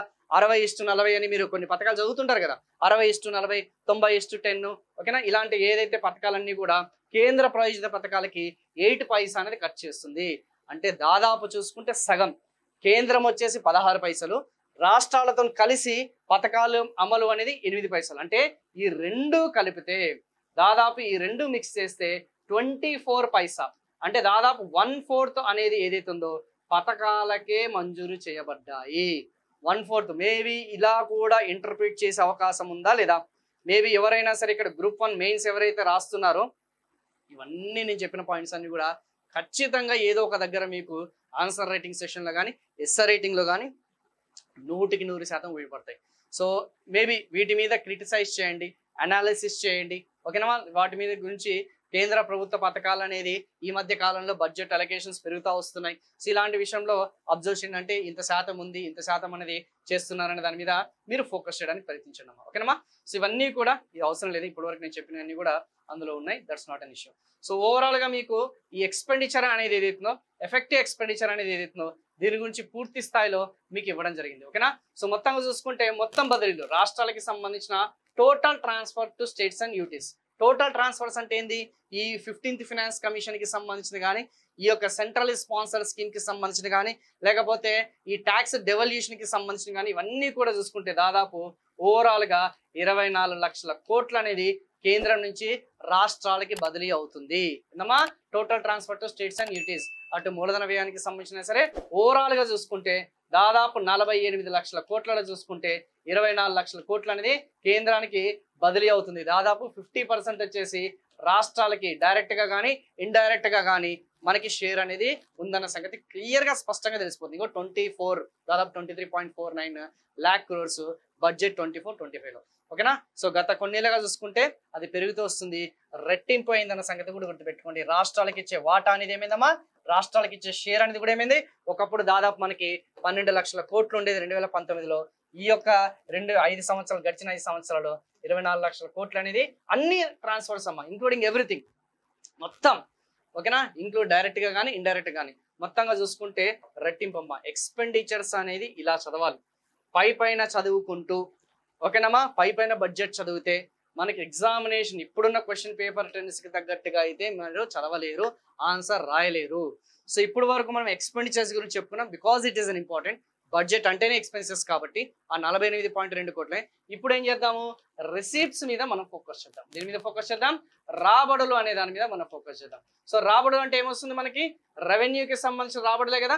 రెవెన్యూ రిసిప్ట్స్ అనేది వస్తుంది అండ్ క్యాపిటల్ రిసిప్ట్స్ వస్తుంది. సో రెవెన్యూ రిసిప్ట్స్ అనేది ఏముంటుంది, చిన్న మొత్తాల్లో ఉంటుంది, స్మాల్ అమౌంట్స్ లో ఉంటుంది. ఎటువంటి ఆస్తులు అనేది క్రియేట్ అవ్వు, ఎటువంటి అప్పులు అనేది తీర్చాల్సిన అవసరం లేదు, బర్డన్ అనేది ఉండదు. కానీ క్యాపిటల్ రిసిప్ట్స్ అనేది ఓకేనా. సో మనకి ఏమొస్తుందమ్మా, మూలధనమా ఆస్తులు అనేది కోల్పోతుంటాము, అంటే మనకు అప్పులన్నా అవుతుంటాయి అన్న సంగతి గుర్తుపెట్టుకోండి. Very very very very very important. ఓకేనమ్మా? సో ఇవన్నీ కూడా కొంచెం డీటెయిల్ గా డిస్కస్ చేశాను నేను ఆల్రెడీ, బట్ ఇక్కడ ఒకసారి చూద్దాం. ఇప్పుడు మనము ఈ యొక్క ఓవరాల్ గా చూసుకుంటే రెవెన్యూ రిసిప్ట్స్ లో రూపాయి రాక అంటే రూపీ ఇన్కమింగ్ అనేది ఏదైతుందో ఆ రూపీ ఇన్కమింగ్ మీద ఫోకస్ చేద్దాం. First will concentrate on the rupee incoming. So rupee incoming అనేది ఒకసారి చూద్దాం. సో ఇన్కమ్ ట్యాక్స్ 19%, ఆదాయ పన్ను అనేది ఏదైతుందో ఆ ఆదాయ పన్ను ఎంతుందమ్మా, 19 పైసలు ఉంది. ఇది కొంచెం గుర్తుపెట్టుకోండి. ఓకేనా? Next one borrowings. ఇది ఏందమ్మా, ఏదైతే మనం చెప్పుకున్న రుణాలు అంటాం కదమ్మా, ఆ యొక్క రుణాలు అనేది రుణాల సేకరణ అని చెప్పేసి అంటాం. బారోయింగ్స్ అంటేదమ్మా రుణాల సేకరణ చూసుకుంటే 27 పైసా ఉంది, స్పష్టంగా తెలిసిపోతుంది. కార్పొరేట్ పన్ను గురించి మీకు ప్రత్యేకంగా చెప్పాల్సిన అవసరం లేదు. ఆ కార్పొరేట్ పన్ను అనేది ఏదైతుందో అది వచ్చేసరికి దాదాపు 17 పైసలు ఉందన్న సంగతి గుర్తుపెట్టుకోండి. సో ఆదాయ పన్ను వచ్చేసి 19 పైసలు ఉన్న సంగతి గుర్తుపెట్టుకోండి. సో మీరు ఇక్కడ తెలుసుకోవాల్సింది ఏంది, అసెండింగ్ అండ్ డిసెండింగ్. ఓకేనమ్మా? Ascending order and descending order అనేది ఏదైతుందో దాని మీద మీరు కొంచెం ఫోకస్ చేయడానికి ప్రయత్నించండమ్మా. Very very very very very important. So top లో ఇవే ఉన్నాయి. సో ఆదాయ పన్ను గురించి ఈ మధ్య కాలంలో చూసుకుంటే ఆ స్లాబ్స్ అనేది ఏదైతుందో ఆ చేంజెస్ అనేది పార్ట్ బిలో చెప్పారమ్మా. ఆ పార్ట్ బిలో మీకు డీటెయిల్ గా ఇది దీని మీద ఈసారి నాకు తెలిసి ఎక్కువ బిట్టుపడే అవకాశం ఉందమ్మా. Please focus on this one. ఈ ఆదాయ పన్ను అనే దాని మీద ఆ ఇన్కమ్ ట్యాక్స్ స్లాబ్స్ అనేది చేంజ్ చేశారు కదా. స్టార్టింగ్ ఏదైతే ఉందో 12 lakhs వరకు ఆ ట్యాక్స్ అనేది ఏదైతుందో ఆ ట్యాక్స్ స్లాబ్స్ అనేది చాలా డీటెయిల్ గా డిస్కస్ చేస్తాను, కంగారండి. ఓకేనమ్మా? వెరీ వెరీ వెరీ ఇంపార్టెంట్ ఆదాయ పన్ను. సో హైయెస్ట్ వచ్చేసి రుణాల సేకరణ, అంతే కదమ్మా. ఇంకా మొత్తం రాబడిలో చూసుకుంటే రూపీ ఇన్కమ్ చూసుకుంటే అటు revenue receipts plus capital receipts మొత్తం కలిపి నేను చెప్తున్నానమ్మా. ఇందాక కూడా అంతే, ఎక్స్పెన్సెస్ కూడా అంతే, రెవెన్యూ ఎక్స్పెండిచర్ మూలధన వ్యయాలు కలిపి ఇండివిజువల్ కాంపనెంట్స్, ఇది కూడా అంతే ఇండివిజువల్ కాంపనెంట్స్, వ్యక్తిగత అంశాలు తీసుకొని మీకు చెప్తున్నాను. అందుకే చూడసారా అత్యధికంగా మనం రుణాల సేకరణ చేశాం కాబట్టి మన వడ్డీ చెల్లింపులను కూడా హైయెస్ట్ ఉన్నాయి. సో నాకు తెలిసిన వరకు ఈ పాటికి మీకు ఈ యొక్క ట్రిక్స్ అనేది ఈ పాటికి అర్థమైపోయి ఉండాలి. ఏమని, ఎక్కువ రుణాలు తీసుకుంటున్నాం కాబట్టి ఎక్కువ వడ్డీలు అనేది చెల్లిస్తున్నాం. Very simple, very logical. ఎక్కువ రుణాలు అనేది రూపీ ఇన్కమింగ్ అనేది 100 పైసల్లో చూసుకుంటే మనకి 27 పైసలు అనేది మనకి రుణాల రూపంలో వస్తుంది. 100 పైసలు మనకి వడ్డీల రూపంలో మనకి 19 పైసలు ఎంతో వెళ్ళిపోతున్న సంగతి మీరు కొంచెం గుర్తుపెట్టుకుని చాలు. సో కార్పొరేట్ పన్ను, నెక్స్ట్ ఆదాయ పన్ను. సో ఆదాయ పన్ను అనేది 2nd పొజిషన్లో ఉంది. ఓకేనమ్మా? కార్పొరేట్ పన్ను అనేది 3వ పొజిషన్ ఉంది. ఇలా 1st, 2nd, 3rd అనేది గుర్తుపెట్టుకోవడానికి ప్రయత్నించండమ్మా. ఇంకా మనకి వేరే ఆప్షన్ అనేది లేదు. ఓకేనమ్మా? సో రెవెన్యూ రిసిప్ట్స్ ఇప్పుడు మీకు అసలు ఒక ఆ యొక్క దానికి సంబంధించి చెప్తాను. సో రెవెన్యూకి సంబంధించిన రిసిప్ట్స్ కనిపిస్తుంది కదా. ఎస్, రెవెన్యూకి సంబంధించి నేను ఇందాక మీకు చూపించిందమ్మా. రెవెన్యూకి సంబంధించిన రాబడులు ఎంత ఉంది, 31.2 lakhs ఉంది రెవెన్యూకి సంబంధించిన రాబడులు. అండ్ క్యాపిటల్ రిసిప్ట్స్ మూలధనానికి సంబంధించిన ఆ యొక్క రాబడులు అనేది మనకి ఆల్మోస్ట్ మనకి 17 lakh crores అనేది ఉంది. ఓవరాల్ గా చూసుకుంటే టోటల్ చూసుకుంటే రిసిప్ట్స్ 48.2 lakhs ఉన్న సంగతి చాలా స్పష్టంగా క్లియర్ గా మనకి తెలిసిపోతుంది. చాలా స్పష్టంగా మనకి తెలిసిపోతుంది. ఓకేనమ్మా? సో అందులో మేబీ మాకు ఇంకా పన్ను ద్వారా వచ్చే ఆదాయం, పన్నేతర ద్వారా వచ్చే ఆదాయం మేము ఇండివిజువల్గా చదువుకుంటాం సార్ అంటే చదువుకోండి. కానీ అత్యధికంగా మీరు క్లోజ్గా ఫోకస్ చేస్తే, అప్లికేటెడ్గా ఫోకస్ చేస్తే పన్నుల ద్వారా వచ్చే ఆదాయం అనేది అధికంగా ఉందా, పన్నేతర ద్వారా వచ్చే ఆదాయం అనేది అధికంగా ఉందా, పన్నుల ద్వారానా పన్నేతర ద్వారానా? ఇక్కడ క్లోజ్గా అబ్జర్వ్ చేస్తే పన్నుల ద్వారా ఆదాయం అనేది హైయెస్ట్ ఉందమ్మా. దాదాపు 26 లక్షల కోట్లు పన్నుల ద్వారా వచ్చే ఆదాయం ఉంది. పన్నేతర ద్వారా ఆదాయం వచ్చేసి 5 లక్షల కోట్లు మాత్రమే. పన్నుల ద్వారా ప్రభుత్వం వచ్చేసి పన్నుల ద్వారా 5 లక్షలు వచ్చేసి పన్నేతర అన్న సంగతి క్లియర్ గా తెలిసిపోతుందమ్మా. Very very very very important. ఓకేనా. మరి మూలధన రాబడిలో చూసుకుంటే మొత్తం 48 లక్షల కోట్లలో చూసుకుంటే అందులో హైయెస్ట్ వచ్చేసి ఏమన్నాను 16 లక్షల కోట్లు వచ్చేసి మనకి బోరింగ్స్ అండ్ అదర్ లైబిలిటీస్ ఉన్నాయి, అప్పులు ఉన్నాయన్న సంగతి చాలా స్పష్టంగా మనకి తెలిసిపోతుంది. సో రికవరీ ఆఫ్ లోన్స్ వదిలేనమా మనం వేరే రాష్ట్రాలకి, ఓకేనా. సో కేంద్ర ప్రభుత్వం రాష్ట్రాలకి కానీ ఇతర దేశాలకి కూడా అప్పులను ఇస్తుంది కదా, రికవరీ చేయడానికి కూడా అది కూడా మూలధన రాబడి కిందకి వస్తుంది. కాబట్టి ఇవన్నీ కూడా మీరు ఓవరంగా చదువుకోవచ్చు, that's not an issue. But examination point of view చూసుకుంటే దాదాపు 48 లక్షల కోట్లలో చూసుకుంటే, ఓకేనా, ఆల్మోస్ట్ 1/3 అంటే మొత్తం రిసిప్ట్స్ లో చూసుకుంటే, ఓకేనమ్మా, మొత్తం మనం చెప్పుకున్న ఆ యొక్క రిసిప్ట్స్ లో చూసుకుంటే 48.7 లక్షల కోట్లలో చూసుకుంటే 1/3 వచ్చేసి మనకి ఏమున్నాయమ్మా ఆ యొక్క బారోయింగ్స్ ఉన్నాయి, సారీ క్యాపిటల్ రిసిప్ట్స్ ఉన్నాయన్న సంగతి క్లియర్ గా తెలిసిపోతుంది. 2/3 రిసిప్ట్స్ వచ్చేసి మనకి ఏమున్నాయమ్మా మనకి రెవెన్యూకి సంబంధించిన రిసిప్ట్స్ ఉన్నాయన్న సంగతి గుర్తుపెట్టుకోండి. Very very very very important. So 16 3 ఎంత వస్తుంది పాయింట్ చెక్ చేసుకోండి. 16 3 48. సో 48 లక్షల కోట్లలో మనకి 16 లక్షల కోట్లు అనేది క్యాపిటల్ రిసిప్ట్స్. అంటే ఒకవేళ ఎగ్జామ్ లో షేర్ అనేది అడిగితే, వాటా అనేది అడిగితే, ఈ రిసిప్ట్స్ రూపంలో అడిగితే 1/3 వచ్చేసి మూలధన రాబడులు అనేది వస్తుంది, అండ్ 2/3 వచ్చేసి రెవెన్యూకి సంబంధించిన రాబడులు ఉన్నాయన్న సంగతి గుర్తుపెట్టుకున్నాం. ఓకేనా. సో రిసిప్ట్స్కి వచ్చేసరికి రాబడులకు వచ్చేసరికి క్యాపిటల్ రిసిప్ట్స్ వచ్చేసి ఎంత ఉందమ్మా, క్యాపిటల్ రిసిప్ట్స్ వచ్చేసి ఇంత ఉంది, అండ్ రెవెన్యూకి సంబంధించిన ఆ యొక్క రిసిప్ట్స్ అనేది ఏదైతే ఉందో, రెవెన్యూకి సంబంధించిన ఆ యొక్క రాబడులు అనేది ఏదైతుందో 2/3 ఉందన్న సంగతి చాలా స్పష్టంగా మనకి తెలిసిపోతుందమ్మా. సో ఇక్కడితో మీకు జనరల్ గా అసలు ఏ విధంగా మనము బడ్జెట్ ని అనాలిసిస్ చేయాలి ఇనిషియల్ గా అనేది మీకు చెప్పాను. Next trends in tax receipts. ఆ యొక్క ట్యాక్సెస్ మాత్రమే పర్టికులర్ గా మనకి డైరెక్ట్ ట్యాక్సెస్, ఇండైరెక్ట్ ట్యాక్సెస్ ఉన్నాయి కదా, ప్రత్యక్ష పన్నులు పరోక్ష పన్నులు ఉన్నాయి కదా, ఆ ప్రత్యక్ష మరియు పరోక్ష పన్నులకి సంబంధించిన రాబడిలో మనకి ఆ యొక్క ధోరణులు అనేది ఏ విధంగా ఉంటుంది అనేది మనం ఒక్కసారి డిస్కస్ చేద్దాం. ఓకేనా. ఆ ధోరణులు అనేది ఏ విధంగా ఉందో డిస్కస్ చేద్దాం.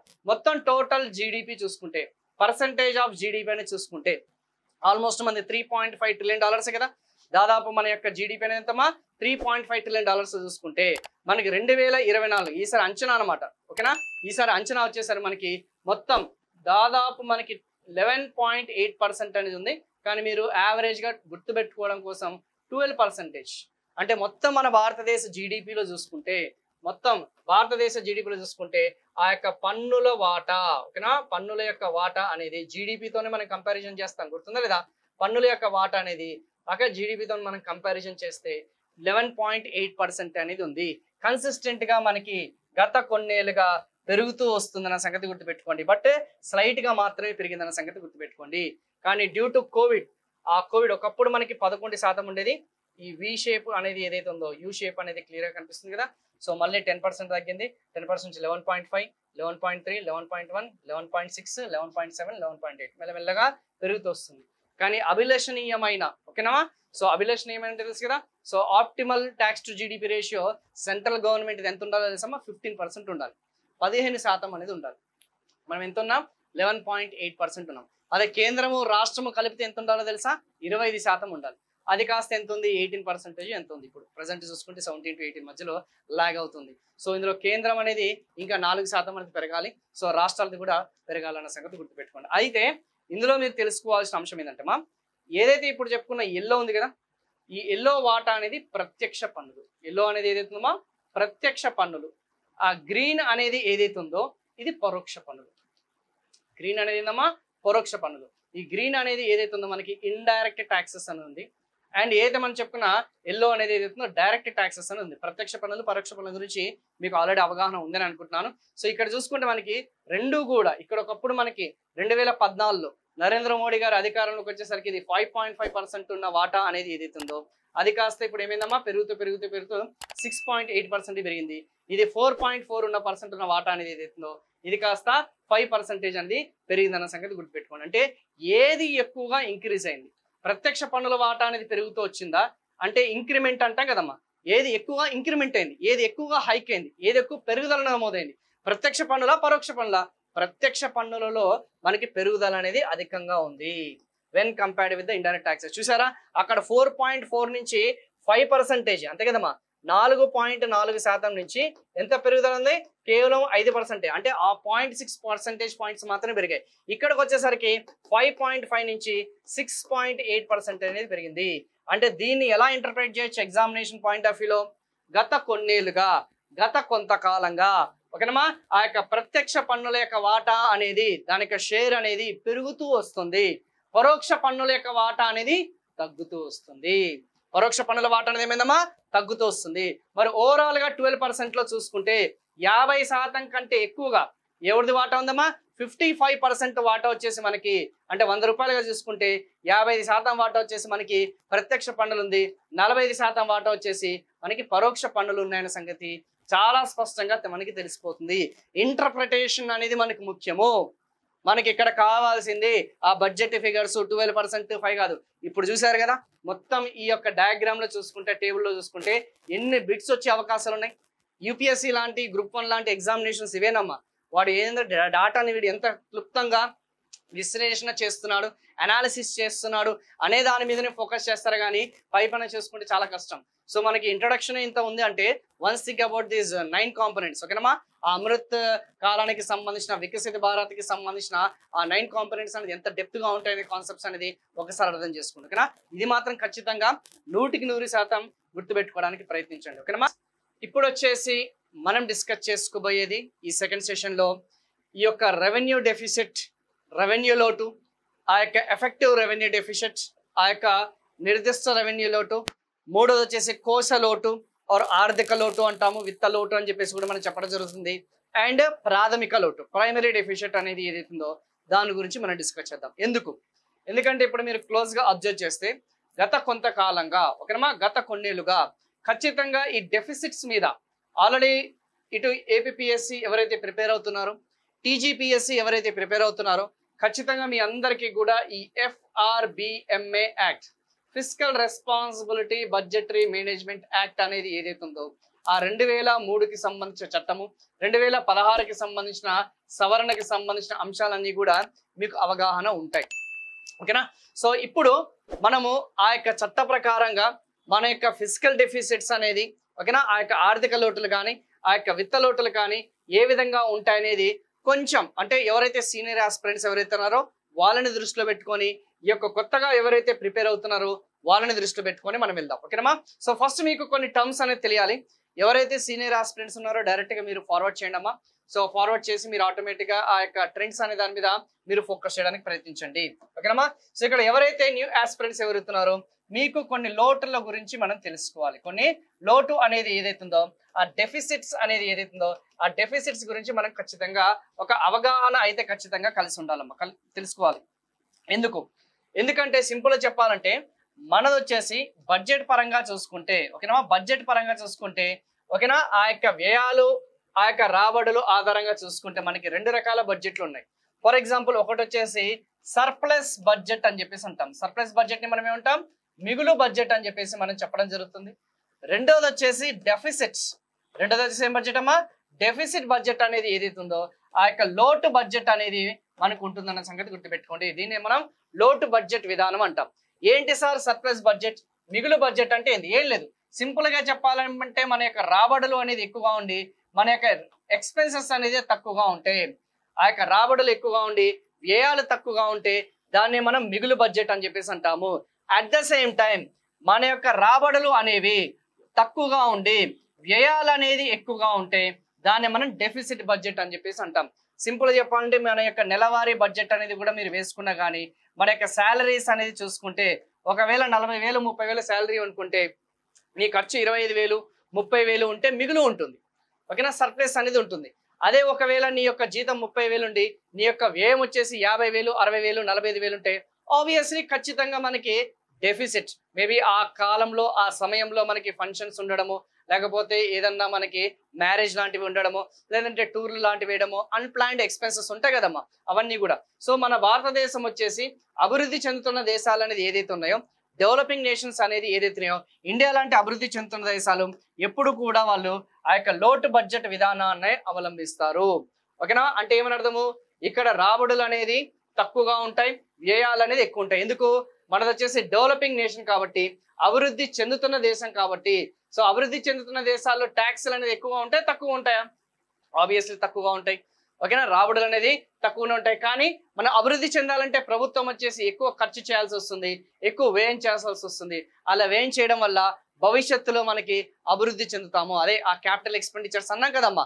సో ఇన్కమ్స్ అనేది జనరేట్ చేయాలి, అట్ ద సేమ్ టైం మనకు ఆదాయాలను సృష్టించాలి, ఉపాధి అవకాశాలు కల్పించాలి. తద్వారా మన పేదరికం అనేది ఏదైతే ఉందో, పేదరికం అనేది, పవర్టీ అనేది, ఆ లెవెల్స్ అనేది మనం రెడ్యూస్ చేయాలి, మన క్వాలిటీ ఆఫ్ లైఫ్ అనేది ఇంక్రీజ్ చేయాలి. అలా మనకి చేయాలంటే ఖచ్చితంగా వ్యయం అనేది అధికంగా ఉండాలి ఆ యొక్క రాబడి కంటే. అందుకే ప్రభుత్వాలు ఎప్పుడు కూడా లోటు బడ్జెట్ విధానాన్ని అవలంబిస్తారు. అప్పులు తెచ్చి ఆ యొక్క ప్రజల మీద ఎక్కువగా వ్యయం చేయడానికి గల ప్రధానమైన కారణం ఏంటంటే మనము ఇంప్రూవ్ అవుతాం, మన క్వాలిటీ ఆఫ్ లైఫ్ అనేది ఏదైతే ఇంప్రూవ్ అవుతుంది, మన జీవన నాణ్యత ప్రమాణాలు అనేది మెరుగవుతాయన్న ఉద్దేశంతో వాళ్ళు ఎక్కువగా అప్పులు చేయాల్సిన పరిస్థితి అనేది వస్తుంది. ఓకేనమ్మా, ఇది దీనికి సంబంధించింది. సో అలా మనకి నెక్స్ట్ దీనికి సంబంధించిన ఈ యొక్క జస్ట్ జనరలైజ్డ్ లోటు అనే దాని మీద మీకు ఒక అవగాహన ఇచ్చాను. ఇప్పుడు నెక్స్ట్ మీరు తెలుసుకోవాల్సిన అంశం ఏంటంటమ్మా, రెవెన్యూకి సంబంధించిన లోటు. ఏంటమ్మా, ఆ యొక్క రెవెన్యూ అనేది ఏదైతుందో ఆ రెవెన్యూకి సంబంధించిన లోటు. సో దీన్ని మనం రెవెన్యూకి సంబంధించిన ఆ యొక్క డెఫిసిట్ అంటాం. సింపుల్ గా చెప్పాలంటే ఇందాక ముందు మనం చెప్పుకున్న రెవెన్యూ బడ్జెట్ ఉంది కదా, ఆ రెవెన్యూ బడ్జెట్ లో ఏమేమి ఉంటాయి మనకి, రెవెన్యూకి సంబంధించిన రిసిప్ట్స్ ఉంటాయి, రెవెన్యూకి సంబంధించిన ఎక్స్పెన్సెస్ ఉంటాయి. సింపుల్, రెవెన్యూ రిసిప్ట్స్ అనేది తక్కువగా ఉండి రెవెన్యూకి సంబంధించిన ఎక్స్పెన్సెస్ అనేది ఎక్కువగా ఉంటాయి. దాన్ని మనం ఏమంటాం, ఎస్ రెవెన్యూ రిసిప్ట్స్ అనేది ఎక్కువగా తక్కువగా ఉండి రెవెన్యూ ఎక్స్పెన్సెస్ అనేది ఎక్కువగా ఉంటాయి. అంటే రెవెన్యూకి సంబంధించిన రాబడులు తక్కువగా ఉండి రెవెన్యూకి సంబంధించిన వ్యయాలు అనేది ఎక్కువగా ఉంటాయి. దాన్ని మనం ఏమంటామా, ఎస్ లోటు బడ్జెట్ విధానం అంటాము. అంటే దీనివల్ల మనకి ఏం తెలుస్తుంది, ప్రభుత్వం ఓకేనా తన యొక్క రోజువారీ ఏదైతే పరిపాలన వ్యయాలు కూడా తను సమకూర్చుకోలేదు. So the government is enable to spend ఓకేనమ్మా అకార్డింగ్ టు ద, అంటే ఫిజికల్ డిసిప్లిన్ అంటాం. అంటే ఆర్థిక క్రమశిక్షణ అనేది ఇక్కడ తప్పుతుందా లేదా, అంతే కదమ్మా. రెవెన్యూ రాబడులు తక్కువ ఉన్నాయి, నీ యొక్క రోజువారీ ఆదాయాలు తక్కువ ఉన్నాయి, రోజువారీ వ్యయాలు ఎక్కువ ఉన్నాయి. డే టు డేకి సంబంధించిన ట్రాన్సాక్షన్స్ ఇవన్నీ కూడా డే టు డేనే కదమ్మా, రోజువారీ కార్యకలాపాలే కదా. మరి ఆబ్వియస్లీ రోజువారీ ఆ యొక్క పరిపాలన కూడా నువ్వు చేయలేకపోతే నీ యొక్క అసమర్థత అనేది మనకి ఇన్కాపాసిటీ, ఇన్కేపబిలిటీ అనేది చాలా స్పష్టంగా అవుతుంది. ఈ రెండు కూడా ఎప్పుడు కూడా జీరో ఉండాలి. రెవెన్యూ డెఫిసిట్ అనేది ఎప్పుడు జీరో ఉండాలి, ఎంత ఆదాయం వస్తుందో అంతే వేయించాలి. కానీ మన వాళ్ళు ఏం చేస్తుంటారు, ఈ సంక్షేమ పథకాలు అని చెప్పేసి ఇలాంటి ఏదైతే మనం చెప్పుకున్న స్కాలర్షిప్స్, సబ్సిడీస్ ఇవన్నీ ఎక్కువ ఉండడం వల్ల ఎక్స్పెన్సెస్ అనేది ఎక్కువ ఉంటాయమ్మా. ఓకేనా, సంక్షేమ రాజ్యం అంటాం కదమ్మా, socialistic pattern of society. Okay, సామ్యవాద సమానరీతి స్థాపనం చేయాలి. Okay, we have to establish an equatorian society. ఇలాంటివి ఉండడం వల్ల డిపిఎస్పీస్ మెన్షన్ చేయడం వల్ల ఎక్కువగా మనకి సంక్షేమ పథకాలు అనేది అమలు చేయడం వల్ల రెవెన్యూ డెఫిసిట్ అనేది ఎక్కువగా ఉందన్న సంగతి గుర్తుపెట్టుకోండి. దీన్ని మనం ఏమంటాం, రెవెన్యూ లోటు అని చెప్పేసి అంటాం. మరి రెవెన్యూ లోటుకి సంబంధించిన ఆ యొక్క ట్రెండ్స్ అనేది ఒకసారి చెక్ చేద్దామా. ఆ రెవెన్యూ ట్రెండ్స్ ఒక్కసారి మీరు ఆ రెవెన్యూ డెఫిసిట్ ఆ రెడ్ అనేది చూడండి అమ్మా. ఆ రెడ్ అనేది ఒక్కసారి చెక్ చేయండి please, check the red one. So ఆ రెడ్ అనేది చూసుకుంటే ఒకప్పుడు 2014లో చూసుకుంటే మన రెవెన్యూ డెఫిసిట్ అనేది ఎంత ఉండేదమ్మా, ఆ రెవెన్యూ లోట్ అనేది ఒకప్పుడు మనకి 3.2% అనేది ఉండేది. అది తగ్గుతూ తగ్గుతూ తగ్గుతూ మెల్లగా ఆ రెవెన్యూ డెఫిసిట్ అనేది 1.8కి వచ్చేసింది. అంటే తగ్గిందా పెరిగిందా, almost it has been reduced. ఆ యొక్క రెవెన్యూ లోట్ అనేది తగ్గుదల నమోదవుతుంది. అంటే ప్రభుత్వం తన యొక్క రోజువారీ కార్యకలాపాలు నిర్వహించుకునే సామర్థ్యం ఓకేనమ్మా, ఆ సమర్థత, ఆ కెపాసిటీ అనేది మెరుగ్గా ఉందని కదా అర్థం ఇక్కడ. ఎస్, క్లియర్ గా స్పష్టంగా తెలిసిపోతుంది. సో రెవెన్యూ డెఫిసిట్ అనేది we have to bring down to how much of 0. Sir మరి 3.2% అంటున్నారు, 1.2% అంటున్నారు, దేనికి, ఆఫ్ జీడిపి. 1.8% ఆఫ్ జీడిపి అనే సంగతి గుర్తుపెట్టుకోండి. ఆల్రెడీ మీరు జాతీయ ఆదాయంలో చదివే ఉంటారు ఓకేనమ్మా, వెరీ ఇంపార్టెంట్. సో ఇప్పుడు నెక్స్ట్ మనం తెలుసుకోవాల్సింది ఎఫెక్టివ్ రెవెన్యూ డెఫిసిట్స్. రెండోది వచ్చేసిందమ్మా ఎఫెక్టివ్ రెవెన్యూ డెఫిసిట్ అనే దాని మీద మనం ఫోకస్ చేద్దాము. ఏంటి ఎఫెక్టివ్ రెవెన్యూ, దీన్ని సార్థక, నిర్దిష్ట, రకరకాలుగా పేర్లతో పిలుస్తుంటారమ్మా. సో మనకి ఆ యొక్క ఎఫెక్టివ్ రెవెన్యూ డెఫిసిట్ అనేది దీనికి సంబంధించింది. సేమ్ ఇక్కడ మనకి ఏమొస్తుందంటే రెవెన్యూ డెఫిసిట్, రెవెన్యూకి సంబంధించిన లోటు మైనస్ అభివృద్ధి కార్యకలాపాల కోసం రాష్ట్రాలకు ఇచ్చే గ్రాంట్లు. ఆల్రెడీ ఇంతకుముందు చెప్పుకున్న గుర్తుందా లేదా, effective capital expenditure, same concept. Effective capital expenditure ఉంది, ఇక్కడ ఎఫెక్టివ్ రెవెన్యూ డెఫిసిట్ గురించి మనం మాట్లాడుతున్నాం. అంటే grants in aid given to states for creation of capital assets. అంటే ఆ రెవెన్యూ డెఫిసిట్ అనేది ఓకేనా రాష్ట్రాలకి కూడా. ఇప్పుడు చూడండి, జనరల్ గా చూసుకుంటే ప్రభుత్వము ఓకేనమ్మా రాష్ట్రాలకి కొన్ని గ్రాంట్ల రూపంలో ఇస్తుంది అని చెప్పేసి అన్నది, భారీగా ఇస్తుంది. కానీ దేనికోసం ఇస్తుంది, అభివృద్ధి కోసం, అంటే మూలధన వ్యయాల కోసం. మరి మూలధన వ్యయాల కోసం ఇస్తున్నప్పుడు ఖచ్చితంగా అవి తీసేయాలా లేదా? ఎస్, అది తీసేస్తే మనకి నికర, ఓకేనా, ఎఫెక్టివ్ రెవెన్యూ డెఫిసిట్ ఆర్ నికర ఆర్ నిర్దిష్ట ఆ యొక్క రెవెన్యూ లోటు అనేది ఏదైతుందో ఎంత ఉంది అనేది కూడా మనకి చాలా చాలా ఇంపార్టెంట్. సో రాష్ట్రాలకు ఇచ్చే గ్రాంట్లు అనేది తీసేస్తే ఆ యొక్క అభివృద్ధి కార్యకలాపాల కోసం, ఆస్తులు సృష్టించడం కోసం, ఎందుకు రాష్ట్రాలకు ఇచ్చేది సాధారణ పరిపాలన కోసం కాదు, రాష్ట్రాలకు ఇచ్చేది సాధారణ పరిపాలన అంశాల కోసం కాదు, అభివృద్ధి అంటే ఇది క్యాపిటల్ ఎక్స్పెండిచర్ కిందకి వస్తుంది. అందుకే నేను నికర అని చెప్పేసి అన్నాను, నిర్దిష్ట అని చెప్పేసి అన్నాను. నికర ఆ యొక్క రెవెన్యూ లోటు అని చెప్పేసి అంటున్నాను, నిర్దిష్ట అయితే మనం చెప్పుకున్నా ఆ యొక్క రెవెన్యూ లోటు అని చెప్పేసి అంటున్నాను. సో అలాంటి వాటి కోసం మనకి అది తీసేస్తే మనకు వచ్చేది ఏందమ్మా? ఎస్, రెవెన్యూ లోటు మైనస్ రాష్ట్రాలకు ఇచ్చే అభివృద్ధి గ్రాంట్ తీసేస్తే మనకు వచ్చేది ఎఫెక్టివ్ రెవెన్యూ డెఫిసిట్. తెలుగు వాళ్ళు కూడా ఎఫెక్టివ్ రెవెన్యూ డెఫిసిట్ అని చదువుకోండి, ఎందుకంటే ఎగ్జామ్ లో అదే అడుగుతున్నాడు కాబట్టి. సో ఆ గ్రీన్ లైన్ అనేది చూసారు కదా, ఆ గ్రీన్ లైన్. సో ఒకప్పుడు మనం చూసుకుంటే ఈ ఎఫెక్టివ్ రెవెన్యూ డెఫిసిట్ అనేది ఒకప్పుడు మనం చూసుకుంటే 2% అనేది ఉండేది. ఇప్పుడు అది ఎంతకు వచ్చింది? 0.6%కి ఇచ్చింది. అంటే తగ్గిందా లేదా? అంటే ఇది ఆల్మోస్ట్ జీరో ఉండాలన్నానా లేదా? Yes, almost. యాక్చువల్ చెప్పండి, వాస్తవానికి ప్రభుత్వాలకి, కేంద్ర ప్రభుత్వానికి నిజంగా వాస్తవికంగా ఎంత రెవెన్యూ లోటు ఉంది అని తెలిపేదే ఈ యొక్క ఎఫెక్టివ్ రెవెన్యూ డెఫిసిట్ అమ్మా. This is not the original reflection, ఓకేనా. ఇది పూర్తిగా ప్రతిబింబించదు, ఎందుకంటే రాష్ట్రాలకి కూడా అభివృద్ధి కార్యకలాపాలకు ఇస్తుంది కాబట్టి, ఆస్తులు సృష్టిస్తుంది కాబట్టి ఖచ్చితంగా అది తీసేయాలనేదే ఈ యొక్క ఆర్థికవేత్తల యొక్క వాదన. కాబట్టి అందుకే ఎఫెక్టివ్ రెవెన్యూ డెఫిసిట్ అనే కాన్సెప్ట్ ని తీసుకురావడం జరిగింది. ఏం తీసుకొచ్చారమ్మా? ఆ యొక్క ఎఫెక్టివ్ రెవెన్యూ డెఫిసిట్ ఆర్ నికర రెవెన్యూ డెఫిసిట్, ఓకేనా, నిర్దిష్ట revenue deficit, what ever it is అనేది తీసుకురావడం జరిగింది. అలా చూసుకుంటే మనము ఒకప్పుడు 2% ఉండేది, ఇప్పుడు 0.6% అనేది తగ్గిందమ్మా. So very very very important. Maybe ఒకవేళ స్టేట్మెంట్ పాయింట్ ఆఫ్ వ్యూ చూసుకుంటే మీరు 1.8 గుర్తుపెట్టుకోండి, 0.6 అనేది గుర్తుపెట్టుకోండి అమ్మా. There is no option. ఎకానమీలో డైనమిక్ కాన్సెప్ట్స్ అన్ని కూడా, ఈ టాపిక్స్ అన్ని కూడా నెక్స్ట్ ఇయర్ 2025, ఓకేనా, February 1 వరకు ఇవన్నీ కూడా మనకి పనికొస్తాయి. ఈ యొక్క group 2 examinations, upcoming group 2 examinations, APPSC అయినా సరే, టీజీపీఎస్సీ ఎవరైతే ప్రిపేర్ అవుతున్నారో ఖచ్చితంగా ఇవి మనకి ఎగ్జామ్ అయిపోయే లోపల 100% మనకి గుర్తుండిపోయే విధంగా మీరు చూసుకున్నాం, ఓకేనా. సో అలా చూసుకోండి. నెక్స్ట్ వన్, ఈ రెవెన్యూ డెఫిసిట్ అనే కాన్సెప్ట్ అయిపోయింది, ఆర్ ఈ యొక్క ఎఫెక్టివ్ రెవెన్యూ డెఫిసిట్ అయిపోయింది. నెక్స్ట్ వన్ కోశ లోటు. నెక్స్ట్ వన్ ఏందమ్మా? ఎస్, ఏదైతే మనం చెప్పుకున్నా ఆర్థిక లోటు, విత్త లోటు, కోశ లోటు, ఫిస్కల్ డెఫిసిట్ అని చెప్పేసి అంటాం. ఫిస్కల్ డెఫిసిట్ అంటే ఏంటి? సింపుల్ గా చెప్పాలంటే మనకున్న అప్పులమ్మ. సార్ అసలు ఫిస్కల్ డెఫిసిట్ ఇప్పుడు ఆల్రెడీ కాన్సెప్ట్స్ వినేంత ఓపిక లేదు మాకు. మేము మీ యొక్క క్లాసెస్లో, మీ యొక్క యాప్లో ఏదైతే ఉందో మేము అక్కడ వింటాము, ఓకేనా. సో మాకు కొంచెం జనరలైజ్డ్గా అసలు ఫిస్కల్ డెఫిసిట్ అంటే ఏంటి అనేది మీకు ఒక అవగాహన ఇవ్వండి. అంటే సింపుల్గా చెప్పాలంటే ఈ యొక్క ప్రభుత్వానికి సంబంధించిన, దీనికి సంబంధించిన ప్రభుత్వానికి సంబంధించిన ఆ యొక్క రుణాలు, అప్పులు అనొచ్చు, లేదంటే రుణాలు అనేది ఏదైతుందో ఆ రుణాలు అనేది ఏ కాన్సెప్ట్ అనేది ఏదైతుందో దాన్ని మనం ఏమంటాం? ఆ యొక్క కోశ లోటు అని చెప్పేసి అంటున్నాము. ఆ యొక్క ప్రభుత్వ రుణాలు అనేది దేంతో కంపారిజన్ చేస్తారమ్మా? జీడిపితోని కంపారిజన్ చేస్తారు. దేంతో కంపారిజన్ చేస్తారు? జీడిపి. ఇది అధికంగా ఉండాలా, అల్పంగా ఉండాలా, తక్కువగా ఉండాలి? FRBMA యాక్ట్ ప్రకారం, physical responsibility budgetary management act 2003 ప్రకారంగా చూసుకుంటే మన యొక్క FRBMA ఏదైతే ఉందో ఇట్ షుడ్ నాట్ ఎక్సీడ్ 3%, 3% కంటే తక్కువ ఉండాలి. ఇటీవల మనం అమెండ్మెంట్ చేసిన ప్రకారంగా చూసుకుంటే మనకున్న లక్ష్యాల పరంగా చూసుకుంటే 2.5% కంటే తక్కువ ఉండాలి. ఆ యొక్క ఏదైతే మనం చెప్పుకున్న ఫిజికల్ డెఫిసిట్ అనేది ఏదైతే ఉందో, ఓకే, ఎప్పటికప్పుడు కూడా మనం టార్గెట్స్ అనేది రివైజ్ చేస్తామమ్మా.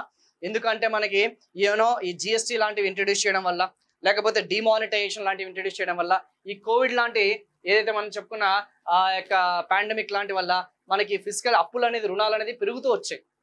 మనకేమొచ్చామా? ఆ యొక్క ప్రభుత్వ రుణాలు అనేది పెరుగుతూ వచ్చాయి, అప్స్ అండ్ డౌన్స్ అనేది అవుతూ ఉంటుంది. అప్పుడెప్పుడో 2003లో 3% పెట్టుకున్నాం. కాలానుగుణంగా దాన్ని మనం ఏం చేసుకుంటున్నాం? సవరించుకుంటూ వచ్చి ఎన్కేసింగ్ కమిటీ ఏముంటుంది, ఎప్పటికప్పుడు కూడా మీరు దాన్ని సవరించుకుంటూ పోండి అని చెప్పేసి చట్టాలు శాసనాలు చేసే ద్వారా అని చెప్పేసి ఉంటుంది. సో 2.5% అనేది ప్రస్తుత సమకాలికన, అంటే కంటెంపరీగా మనం టార్గెట్ గా పెట్టుకున్నాము. ఎప్పటికప్పుడు కూడా కేంద్ర ఆర్థిక మంత్రి నిర్మలా సీతారామన్ గారు రివైజ్ చేస్తారు. అంటే మనం మొత్తం ఏదైతే మనం చెప్పుకున్న రుణాలు అనేది భారతదేశ జీడిపిలో ఈ సంవత్సరం చేయబడే రుణాలు అనేది, ఓకేనమ్మా, రుణాలు అనేది దాన్ని మనం ఏమంటాం? మనం ఆ యొక్క ఫిజికల్ డెఫిసిట్ అంటున్నాం అన్న సంగతి గుర్తుపెట్టుకోండి. ప్రభుత్వ రుణాలు అనే సంగతి గుర్తుపెట్టుకున్నామా. గవర్నమెంట్ కి సంబంధించిన ఆ లోన్స్ అనేది ఏదైతే ఉందో మనం దేనితో కంపారిజన్ చేస్తున్నాం? పర్సెంటేజ్ ఆఫ్ జీడిపితో కంపారిజన్ చేస్తున్నాము. సో ఇది తక్కువగా ఉండాలన్న సంగతి గుర్తుపెట్టుకోండి. అంటే ఆ రుణాల మీద తక్కువ ఆధారపడాలి. అంతర్గతంగా మనకున్న రెవెన్యూస్ అనేది ఏదైతే ఉందో ఆ యొక్క పన్నుల ద్వారా వచ్చే ఆదాయం, పన్నేతర ద్వారా వచ్చే ఆదాయం, వర్స్ట్ కేసెస్ లో డిస్ఇన్వెస్ట్మెంట్, పెట్టుబడుల ఉపసంహరణ, వర్స్ట్ కేసెస్ లో వీటి మీదనే మనం ఎక్కువగా డిపెండ్ అవ్వాలి. మనకి సేవింగ్స్ మీద డిపెండ్ అవ్వాలి. రుణాల మీద మనం ఎక్కువగా ఆధారపడితే మన అప్పుల ఊబిలోకి వెళ్ళిపోతాము, ఆ డెప్ట్ ట్రాప్ లోకి వెళ్ళిపోతాం. చూసారు కదా వడ్డీ రేట్లు అనేది ఎంత ఉన్నాయో, మనం వడ్డీ అనేది ఎంత చెల్లిస్తున్నామో, అత్యధికంగా మన చెల్లింపులు వడ్డీలకే కదా ఉన్నాయి. సో దీని మీద ఎక్కువగా ఆధారపడడం కరెక్ట్ కాదు అని చెప్పేసి చాలా మంది ఆర్థికవేత్తల యొక్క వాళ్ళకి సంబంధించిన ఇదమ్మా, ఓకేనా. సో ఇంటెన్షన్ అన్న సంగతి గుర్తుపెట్టుకోండి. సో అలాంటి ఫిజికల్ డెఫిషిట్ అంటే మొత్తం అప్పులు అనేది ఏదైతే ఉందో ఆ యొక్క బ్లూ కలర్ అనేది కనిపిస్తుంది కదా, ఆ బ్లూ కలర్ అనేది మీరు క్లోజ్ గా అబ్జర్వ్ చేస్తే ఆ యొక్క మొత్తం డెఫిషిట్ అనేది ఇక్కడ క్లియర్ గా తెలిసిపోతుంది. ఒకప్పుడు 2014 ఆ టైంలో చూసుకుంటే 4.5% ఉండేది. ఫిజికల్ డెఫిషిట్ ఎంత ఉండేదమ్మా? 4.5% ఉండేది ఒకప్పుడు. అది మెల్లమెల్లగా చూసారు కదా, ఈ కోవిడ్ టైంలో మనకి ఆ యొక్క రుణాలు అనేది పెరగడం వల్ల, ఆ కోవిడ్ టైంలో రుణాలు అనేది పెరగడం వల్ల మనకి ప్రతిదీ కూడా పెరిగిందా లేదా? ఎస్, ఫిజికల్ డెఫిసిట్ పెరిగింది, రెవెన్యూ డెఫిసిట్ పెరిగింది, అట్ ది సేమ్ టైం కోసలోటు అనేది పెరిగింది, అన్ని కూడా పెరుగుతూ వచ్చాయి. మళ్ళీ ఎప్పుడైతే మనకి ఎకానమీ సిస్టమ్ అనేది రికవరీ అయిందో, పురోగమనం చెందిందో, ఆర్థిక వృద్ధి అనేది వేగవంతంగా ఎప్పుడైతే మనకి దూసుకెళ్తున్నామో, ఓకేనా. సో గ్రోత్ రేట్ అనేది ఎప్పుడైతే మనకి ప్రోగ్రెసివ్గా ఉందో, ఫాస్ట్గా ఉందో, మళ్ళీ మనం రుణాల మీద ఆధారపడడం అనేది తగ్గించామన్న సంగతి క్లియర్ గా ఇక్కడ గ్రాఫ్ అనేది మనకి తెలిసిపోతుంది. అక్కడి నుంచి మనం తగ్గించుకుంటూ వస్తున్నామమ్మా, ఓకేనా. సో గత 3 ఏళ్ళుగా చూసుకుంటే ఒకప్పుడు 4.5% ఉండేది, అది కాస్త 9.5%, 9.2% పీక్ వరకు వెళ్ళింది. ఇప్పుడు వచ్చేసి ఎంత ఉందమ్మా? 4.9%, 4.9% తగ్గింది. అంటే 9.2% నుంచి 2020 నుంచి, ఓకేనా, 9.2% నుంచి ఆల్మోస్ట్ మనం సగం తగ్గించామన్న సంగతి క్లియర్ గా స్పష్టంగా తెలిసిపోతుంది. 4.9% కి తగ్గించామన్న సంగతి గుర్తుపెట్టుకోండి. Very very very very very important. So ఇది కొంచెం ఎగ్జామినేషన్ పాయింట్ ఆఫ్ లో గుర్తుపెట్టుకోవడానికి ప్రయత్నించినమ్మా. సో మన యొక్క అప్పులు అనేది భారతదేశ జీడిపితో మనం కంపారిజన్ చేస్తే ఇది తగ్గిందన్న సంగతి గుర్తుపెట్టుకోండి. ఈ కాన్సెప్ట్స్ అన్ని కూడా మీకు రెగ్యులర్ గా ఫిస్కల్ పాలసీస్ మీ యొక్క ఫ్యాకల్టీస్ ఎవరైతే ఉన్నారో, మీరు ఏదైతే యాప్స్ లో ఎవరైతే చదువుకున్నారో అవి అర్థమైతేనే ఇది ఇంకొంచెం డెప్త్ గా మీకు ఈజీగా అర్థమవుతుందో. అయినా సరే మనకు అర్థమయ్యే భాషలో ఎవరైతే న్యూ ఆస్పిరెంట్స్ ఎవరైతే ఉన్నారో వాళ్ళకి జనరలైజ్డ్ గా అర్థమయ్యే భాషలో మీకు ఇవన్నీ కూడా ఎక్స్ప్లెయిన్ చేస్తున్నాను. సో దట్ మీకు కూడా ఒక అవగాహన అనేది ఉంటుంది. కాబట్టి ఇంకా ఇన్ డెప్త్ గా కావాలి సార్ అనుకుంటే మాత్రం అర్థమవుతుంది, కానీ మీరు చెప్పేది మాకు ఒరిజినల్ కాన్సెప్ట్స్ వింటేనే మాకు అర్థమవుతుంటే మాత్రం మన యాప్ అనేది ఉంది కదా, అది డౌన్లోడ్ చేసుకోండి. హ్యాపీగా దాని నుంచి మీరు క్లాసెస్ అనేది వినడానికి ప్రయత్నించండి, ఓకేనమ్మా. సో ఇది ఈ యొక్క ఏదైతే మనం చెప్పుకున్నా ఎఫెక్టివ్ రెవెన్యూ డెఫిసిట్ కి సంబంధించిందమ్మా. సో ఇవన్నీ కూడా కొంచెం చూసుకోండి, ఓకేనా. రెగ్యులర్ గా మనము ఇవన్నీ కూడా చూసుకోండి. ఈ యొక్క స్టాటిస్టిక్స్ అనేది ఫిజికల్ డెఫిసిట్ ఎన్ని లక్షల కోట్లు ఉంది, రెవెన్యూ డెఫిసిట్ ఎంత లక్షల కోట్లు ఉంది, ఓకేనా, ఎఫెక్టివ్ రెవెన్యూ డెఫిసిట్ ఎంత కోట్లు ఉంది, ఓకే. ప్రాథమిక లోటు, ఓకేనా. ప్రాథమిక లోటు అంటే ఏంటో తెలుసా? వడ్డీ రేట్లను మినహాయించాలి. సో ఏదైతే మనం చెప్పుకున్న ఫిజికల్ డెఫిసిట్ నుంచి, ఓకేనమ్మా. సో సింపుల్ గా చెప్పాలంటే ఆ ఫిజికల్ డెఫిసిట్ అనేది ఏదైతే ఉందో, ఓకే, ప్రాథమిక లోటు ఇక్కడ కనిపిస్తుంది కదా, ఆ ప్రాథమిక లోటు అనేది ఏదైతే ఉందో, సో దాన్ని ఆ యొక్క కోస లోటు అనేది ఏదైతుందో, ఆర్థిక లోటు ఏదైతుందో దాని నుంచి వడ్డీ చెల్లింపులను తీసేయాలి. సో వడ్డీ చెల్లింపులు చేసేస్తే మనకు వచ్చేది ఏందమ్మా? ప్రాథమిక లోటు అనేది వస్తుంది. ఎందుకంటే ఆ కోశ లోటులో చూసుకుంటే అందులో వడ్డీ రేట్లు కూడా ఉన్నాయి, సో వడ్డీ చెల్లింపులు కూడా ఉన్నాయి. చెప్పాలంటే వడ్డీ చెల్లింపులు అనేది వాస్తవికంగా అది రెవెన్యూ ఎక్స్పెండిచర్ కిందికి రాదు, క్యాపిటల్ ఎక్స్పెండిచర్ కిందికి రాదు. సో అందుకే వాళ్ళు ఏం చేశారు, ఇది కరెక్ట్ గా రిఫ్లెక్ట్ చేయట్లేదు, ఓకేనమ్మా, ఇది కరెక్ట్ గా రిఫ్లెక్ట్ చేయట్లేదు. So it is not reflecting correctly. So prompt గా ఇది లేదు అన్న ఉద్దేశంతో ఆ ఫిజికల్ డెఫిసిట్ అనేది ఏదైతే ఉందో, సో ఇది ప్రామాణికం కాదు. సో మనం కొత్తగా వడ్డీ రేట్లు అనేది చెల్లించాలి, ఇంట్రెస్ట్ రేట్స్ అనేది చెల్లిస్తేనే మనకి వాస్తవికంగా ఎంత లోటు ఉందని తెలుస్తుందన్న ఉద్దేశంతో జస్ట్ మీరు ఏం చేస్తారంటే ఇది ఒక్కటి గుర్తుపెట్టుకోండి చాలమ్మా. జస్ట్ రిమెంబర్ ఆ కోర్సు లోటు మైనస్ వడ్డీ చెల్లింపులు ఏదైతే ఉందో అది గుర్తుపెట్టుకోండి చాలు. ఇట్స్ మోర్ దెన్ ఇంపార్టెంట్, ఓకేనమ్మా. సో నాకు తెలిసినంత వరకు మాక్సిమం మీకు ఆ ఇన్ఫర్మేషన్ అది ఇచ్చేసానమ్మా, ఓకేనా. మాక్సిమం ఆ ఇన్ఫర్మేషన్ ఇచ్చాను. ఏమన్నా ఫిగర్స్ ఏమైనా ఉంటే ఒక్కసారి చెక్ చేసుకోండి, మీకే ఆటోమేటిక్ అవుతుంది. సో అత్యధికంగా మనకి మార్కెటబుల్ లోన్స్ అనేది ఏదైతుందో, ఓకేనా, మార్కెట్ రుణాలు అనేది ఆ 14.7 లక్షల కోట్లలో దాదాపు 11.6 లక్షల కోట్లు అనేది ఇవే ఉన్నాయన్న సంగతి గుర్తుపెట్టుకోండి. Next we're going to continue. ఇంకా డైరెక్ట్ గా ఆ యొక్క పార్ట్ ఏ ఏదైతే ఉందో నా వీళ్ళు డైరెక్ట్లీ ఇంకా ఎగ్జామినేషన్ పాయింట్ ఆఫ్ వ్యూకి వెళ్ళిపోదామా. ఇప్పటి వరకు జస్ట్ ఆ యొక్క ఏదైతే మనం చెప్పుకున్న ఇంట్రడక్షన్ మాత్రమే చెప్పాను, బడ్జెట్ కి సంబంధించిన ఇంట్రడక్షనే. సో రెండోది వచ్చేసి పార్ట్ ఏ. ఇక్కడంతా కూడా మనకి ఏదైతే స్పెసిఫిక్ గా నిర్మలా సీతారామన్ గారు మెన్షన్ చేసింది ఏదైతే ఉందో ఆ పార్ట్ ఏ. తర్వాత వచ్చేసి బ్రీఫ్ గా, నాట్ ఇన్ డీటెయిల్, ఇదైతే డీటెయిల్ గా చెప్తాను. బ్రీఫ్ గా వచ్చేసరికి ఎగ్జామినేషన్ పాయింట్ ఆఫ్ వ్యూ చూసుకుంటే పార్ట్ బి అనేది కూడా ఫినిష్ చేస్తాను. ఓకేనా? సో ఇక్కడతో ఈ సెషన్ అనేది ఇంట్రడక్షన్ సెషన్ అనేది బడ్జెట్ కి సంబంధించి introduction session examination point of view ఎంతవరకు అవసరం ఉంటుందో అంతవరకు అయితే ఫినిష్ చేశాను. Thank you so much.